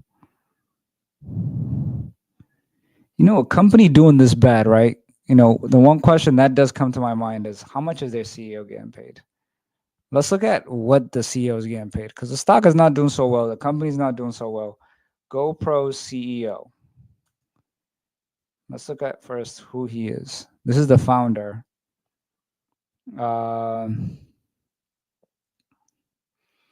look at an image of him first. Let's look at GoPro CEO. Who is this guy? Oh, this is the guy. You probably say he was on. Oh, this is the dude, right? I forgot about him. He was on Shark Tank. He was one of the judges. Yes, you guys probably seen him around. GoPro CEO. Nick Woodman. Oh, he was a big shot. He's 50? Yo, he doesn't look 50 though. I'll tell you that. He looks younger. He was like 35, 40 max. He does not look 50. So let's read a little bit about him. What is his so so born in 1975, he was born into a Quaker family and co-founded the investment bank Robertson Stevens, and his mom is of Hispanic descent. Okay. And remarried Erwin Fetterman, general partner of U.S. Venture Partners in 1992. He grew up in California, here earned a bachelor's degree in visual arts and creative writing. And then after school, he founded two startups, both of which never fully made it off the ground. The first was a website called Empower All, which is tempted to sell electronic goods for no more than a $2 markup. The second was Funbug, a gaming and marketing platform that gave users the chance to win cash prizes.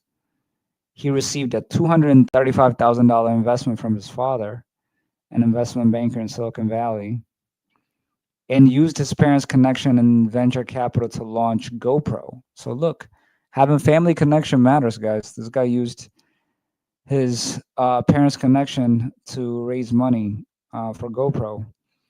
So while in Australia and Indonesia on a surf trip, he used a 35mm camera attached to the palm of his hand. Seeing the amateur photographers like him who wanted to capture high quality action photos of their activities had difficulties because either they would not get close enough to the action or unable to purchase appropriate quality equipment. Okay. So to finance his business, he borrowed $200,000 from his father, who still owned a 6.4 stake in May 2014. He also borrowed a $35,000 and a sewing machine from his mother, which he used to sew camera straps while experimenting with early designs. Wow, so this guy's a go-getter. And then Woodman and his future wife, Jill, generated an additional $10,000 by selling beads and shell necklaces they bought in Bali for $1.90 out of their old Volkswagen bus along the California coast for $60. Man, that's the business they should have been in. Bought a necklaces for $1.90 and then they're selling it for $60. That's a better business right now than GoPro. His desire for a camera system that could capture close-up footage inspired the GoPro name. At that time, the only servers who were filmed were the professionals. So then the first Go product was a 35mm film camera developed by a Chinese company named Hotax that incorporated Woodman's custom wrist strap. Hotax sold Woodman their branded camera for $3.05, and the cameras retailed for about $30. Wow. So those cameras was mad cheap at one point. Okay. Then Woodman would go about selling his product while using his 1971 Volkswagen bus that he named the Biscuit as his mobile home. The product has since evolved into a compact digital camera that supports Wi-Fi. So they went from a $30 price point to, 400 and something bucks.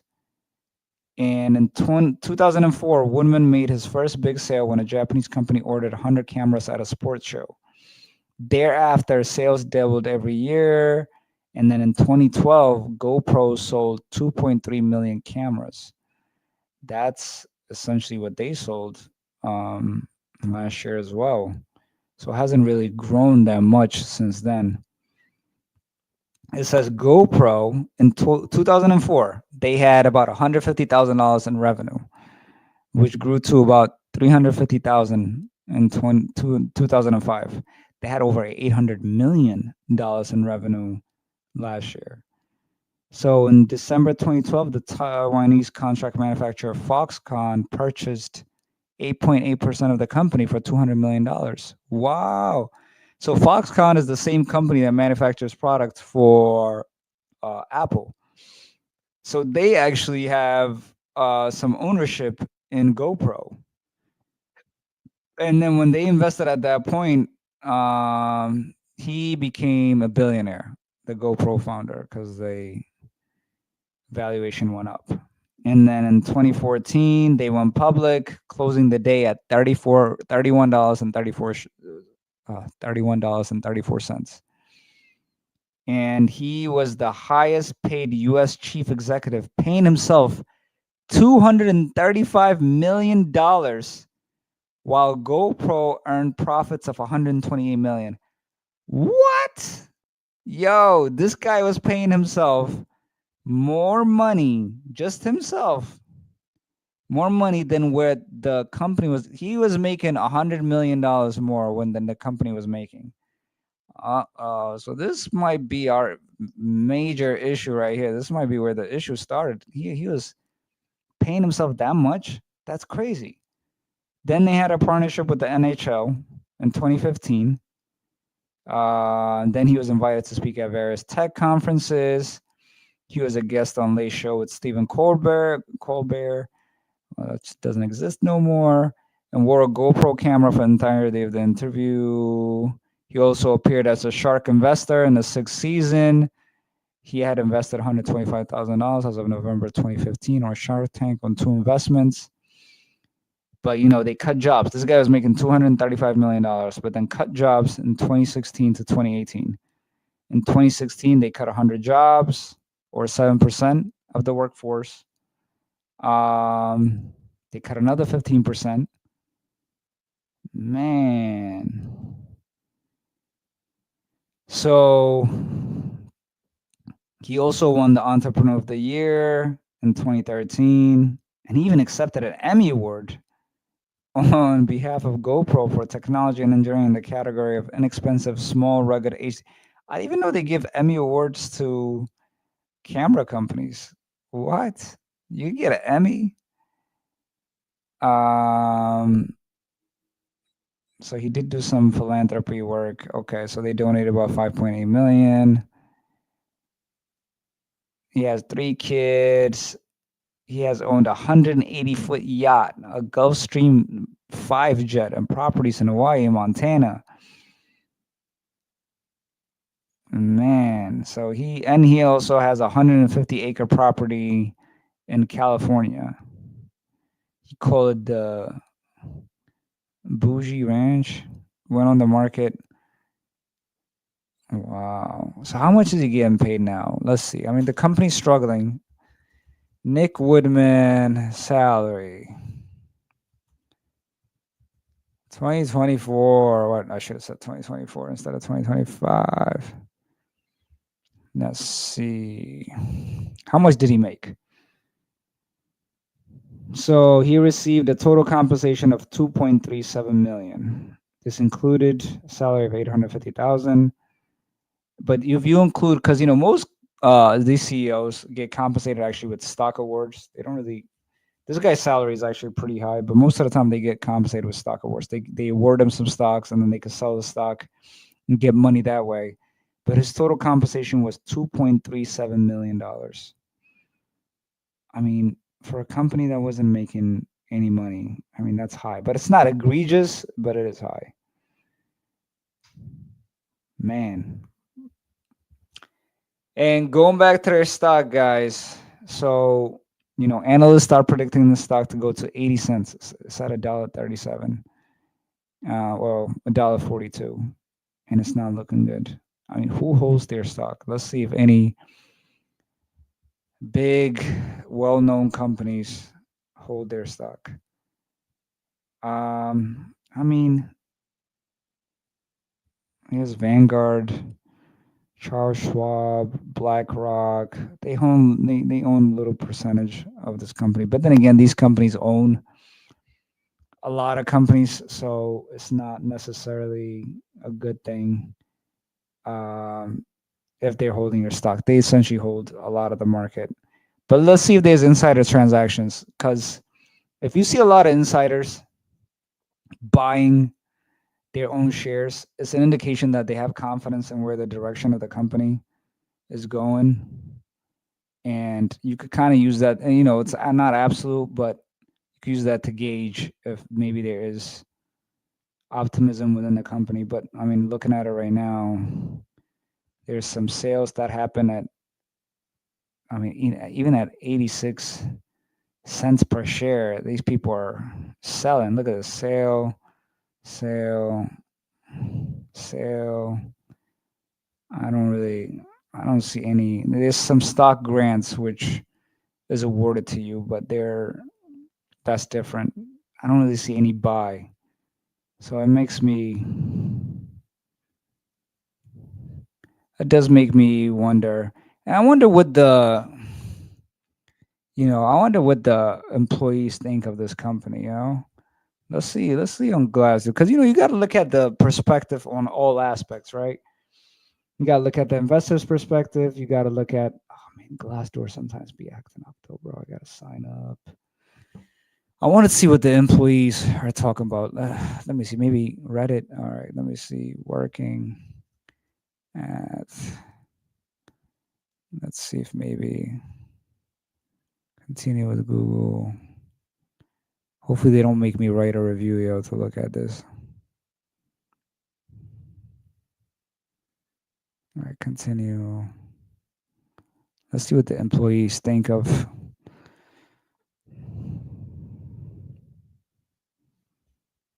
Let's see, GoPro. Oh my God, bro. All right, I'm just gonna do Reddit. GoPro employees.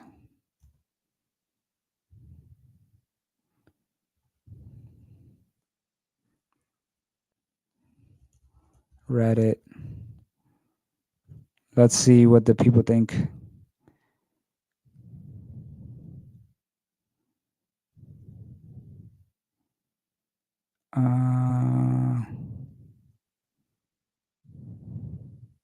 This is 12 months ago.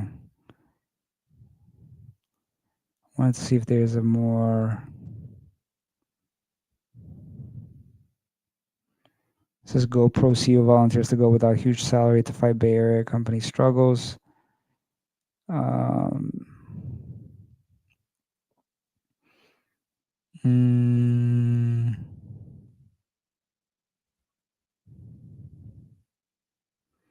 Look at this. Some of the complaints from people is like the worst thing that was that GoPro subsequently cut the features. Used to be able to upload everything to the cloud, but suddenly not anymore. Even the premium subscription was simply not comprehensible at twice the price. There are dozens of free apps that are better for you. For example, GyroFlow. The discounts were also reduced. New customers are okay, but downgrading existing customers is a no-go. I canceled after years.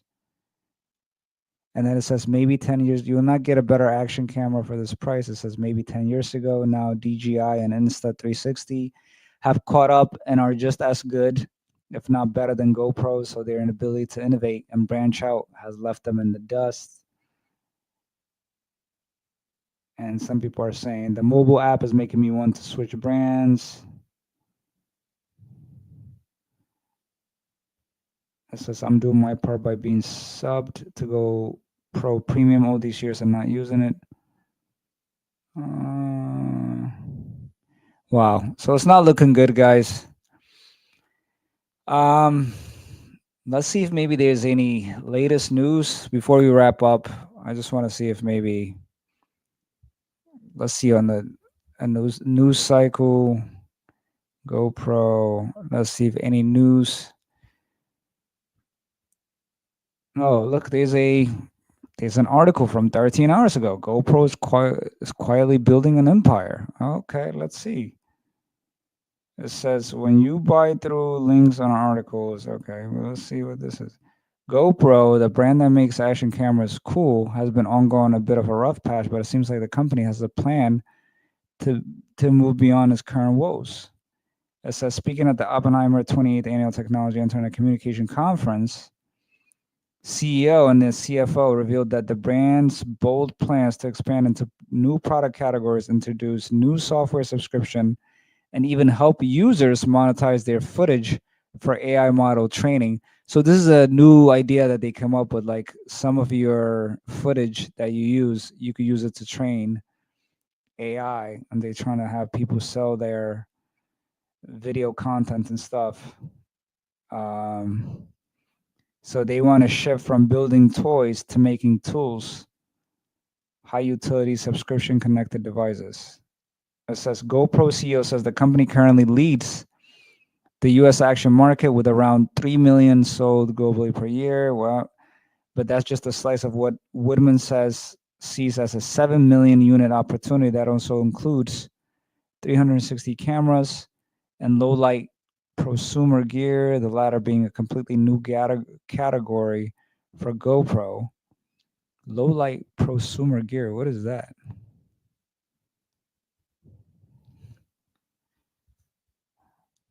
I wonder if there is light at the end of the tunnel for this company. What is a low light prosumer gear? It's a full frame mirrorless camera like the Sony A7 paired with fast prime lenses. But what is it used for? Or like for night photography? Choosing the best for low light. Oh, okay.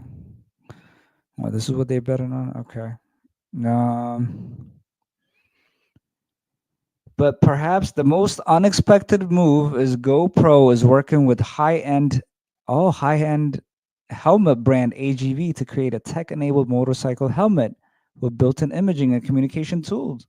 Oh, look, didn't I just say that earlier? Why is supposedly a 3 billion global market that GoPro sees as ripe for disruption. Ah, look, they are going in the direction I thought they should go. Oh, that is good. Okay. GoPro also confirmed it's launching a program that lets subscribers opt in to license their cloud stored footage for AI training models. It says big tech firms came knocking, and GoPro's 13 million hours of video content are in demand. Users who join the scheme, why do they call it scheme? Yeah, why do they call it the scheme? Will earn 50% of the licensing revenue, a novel monetization play for action cam footage. So you could record video on GoPro, upload it, and then they could use that to train, AI, and you can earn 50%. I mean, if I was a user and I was already uploading content of like some cool stuff, like me writing waves or me riding on my bicycle, etc., why not also make money from it? GoPro strategy is now built around a trio of hardware, software, and subscription. Its $50 a year GoPro premium subscription includes unlimited cloud backups for GoPro footage, editing tools, and app features, and according to Woodman, it's performing well. Okay. The company has boosted attach rates. Camera buyers will also purchase a GoPro subscription from the low 40s to 50%, 56%. Retention sits at 80% by year 4. So it looks like the people that do buy the subscription, they usually stay. 80% of them usually stay. So not a lot of people will leave, which is good. GoPro will also launch software subscription, decoupled from hardware. Okay. As flashy as cameras might be, GoPro's real power now lies in diversification and ecosystem stickiness. So the takeaway is, if you thought GoPro peaked with extreme sports videos, you might want to look again. The brand's next chapter could be its most profitable yet. Oh, so this is a very optimistic article about GoPro, saying they might actually survive and prosper. Okay. So one more thing. This is one of the reasons actually that they were able to not be delisted, is I think there was a lot of buzz about them. So it's a new day, and this is from 4 weeks ago, and meme traders have found more stocks to put on the pedestal. Reddit-obsessed retail traders targeted wearable camera firm GoPro and Donut Maker Krispy Kreme on Wednesday, triggering wild price swings in the names. GoPro surged as much as 73% during the session before ending the day up 12.4%. It says the cohorts seem to have already dished their old love, open door. So guys, if you remember like GameStop and stuff, like through the Reddit frenzy, ended up making a lot of people a lot of money. So it seems to be a frenzy a few weeks ago for GoPro. GoPro is also a beat down penny stock, trading consistently below $1 this year. Krispy Kreme is the same situation. The two stocks were heavily cited on Wall Street Bets, the online forum behind the infamous GameStop mania. YOLO Donut, one post on Wall Street Bets read. And YOLO stands for You Only Live Once and is used to describe a high risk, all in trading strategy. The heightened speculative activity on Wall Street coincided with a record setting rally in the broader market as investors breathed a sigh of relief amid better than feared tariff headlines. So I wonder if there is, let's see, GoPro. I wonder if there is still hype for on Wall Street Bet for GoPro. Wall Street Bet.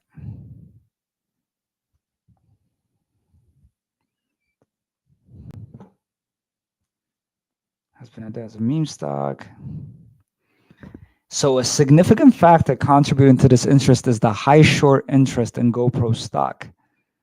Retail investors sometimes target stocks with high short interest in an attempt to trigger a short squeeze. So just to give you guys a little definition, shorting means like investors are betting that this stock will go down in value. So they bet against it, just to give you at a high level definition. And when people see that, but you have to pay interest when you do that. And when people see that this stock has been shorted by a lot of investors, some people do the opposite in Wall Street Bets. And if you have enough people doing that, the stock price goes up and then you could sell and make money that way. And that's what happened with the GameStop. And it seems like that's the same thing they're trying to do with GoPro. So it says this attention had led sharp swings in GoPro share price. It says, in essence, GoPro's recent connection with Wall Street Bets signifies its involvement in the volatile meme stock trend driven by social media hype and short interest targeting rather than solely traditional financial indicators. Essentially, they're not looking at their financial statements. It's more about the hype and seeing, hold on, these investors are, just sensing an opportunity based on the current circumstance, and using that to make money, but not really based on fundamental analysis. Wow. So let's just look one thing up. So is it still a meme stock currently?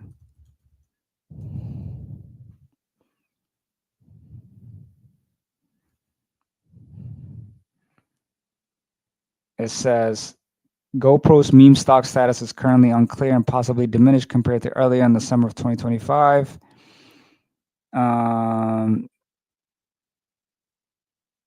It says as of August 12, reports indicated GoPro stock had surged over 56% the preceding month, possibly due to meme stock speculation. The company announced its Q2 2025 earnings on August 11. Morgan Stanley raised its price target for GoPro from 0.50 to 80 cents. So they actually were predicting the stock to even be worse. Stock price appreciation. The stock closed at $1.42, 132% increase since May 19th. It says, however, a recent report from stockinvest.us suggested the stock may be a buying opportunity with a positive short-term signals and a good general trend.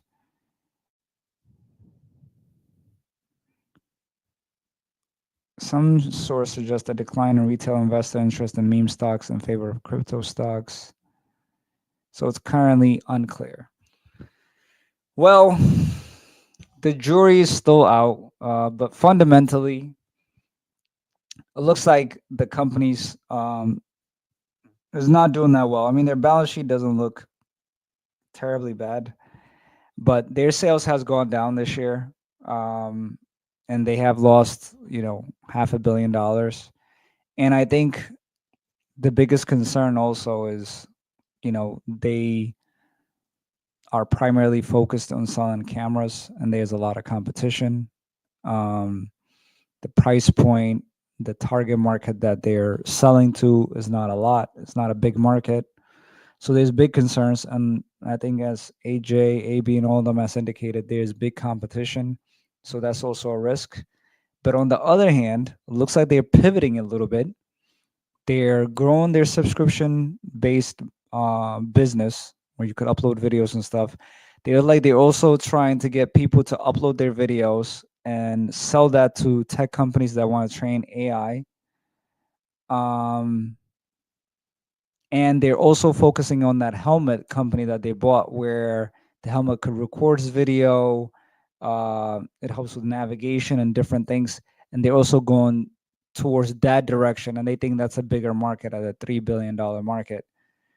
So there is some, and obviously the CEO also took a pay cut. So he looks like he's really being interested um, in like sacrificing his own personal wealth for the overall of the company. And I mean, the other thing too is like their feet is on the fire, man. If their stock keeps trading below $1, they're gonna be delisted, and they definitely don't want that. You know. So is it worth investing? I don't know. It's really up in the air. If you really believe in the leadership, then maybe it's worth investing, especially at this price. It's very low. I mean, it's $1.40. You could buy 1,000 shares for $1,400. And if it goes up to $10, I mean, which is highly unlikely, by the way, but if it does, let's just assume that it does. That's a $14,000. Your stock. That's a profit of $9,000. You know what I mean? So, but does it have enough room for it to grow that much? Probably not. Um, so yeah, I know I'm not giving you guys a clear answer on this one because I'm kind of divided on it too. It just, I don't know. I don't know if I trust the leadership. You know what I mean? But yeah, they're not doing well. Do your own research. But yeah, man. Yesterday's glory is not today's, man. And that's what it seems like with the GoPro. They had a really good run, a lot of hype, but not the case anymore. Man, I want to give a shout out to everybody that's been watching, man. I want to give a shout out to Rebecca. I want to give a shout out to AJ, AB, San, Bree, Bree's mom. I heard that you be watching the video as well. Shout out to you. Whoever has been watching the live today, man. Appreciate you. We just covered GoPro. It's electronics week. We're covering electronics company. I think AB might be doing tomorrow. He might be doing Sony. I'm not gonna be here tomorrow, but I think he might be doing Sony. I think that was his pick for today. And if you guys have any suggestion on what companies, could be any electronics company, could be Sony, Samsung. We're doing like themes every week, and that's what we're doing this week. So if you have any companies you want us to cover, any specific topics, or any suggestions, we've been doing this now every day. We've been live streaming every day, I think for like now 35 days, something like that. But we want to give you content that's going to be helpful to you. And if you want us to review a specific company, if you want us to review anything that's public means it's being traded and their information is available. There are some nonprofits as well. Their information is public. So if there's a nonprofit also that you want us to look at, like a Red Cross or something, you always wonder like, hey, I wonder what they do with the money. Like, what do they do with the money and how do they spend it? How much is the people getting paid and stuff? If there's places that you are curious about, let us know. We'll cover it. Again, we're trying to reach 500 subscribers by the end of the year. Please share, like, subscribe, hit that bell notification, all that. Share it to your friends. That's it, man. And Yeah, guys, thank you again for watching. If you're rewatching this too, appreciate you for watching this. Much love. And this is the Profit Report with AB and Steve, guys. All right. Have a good night. Peace.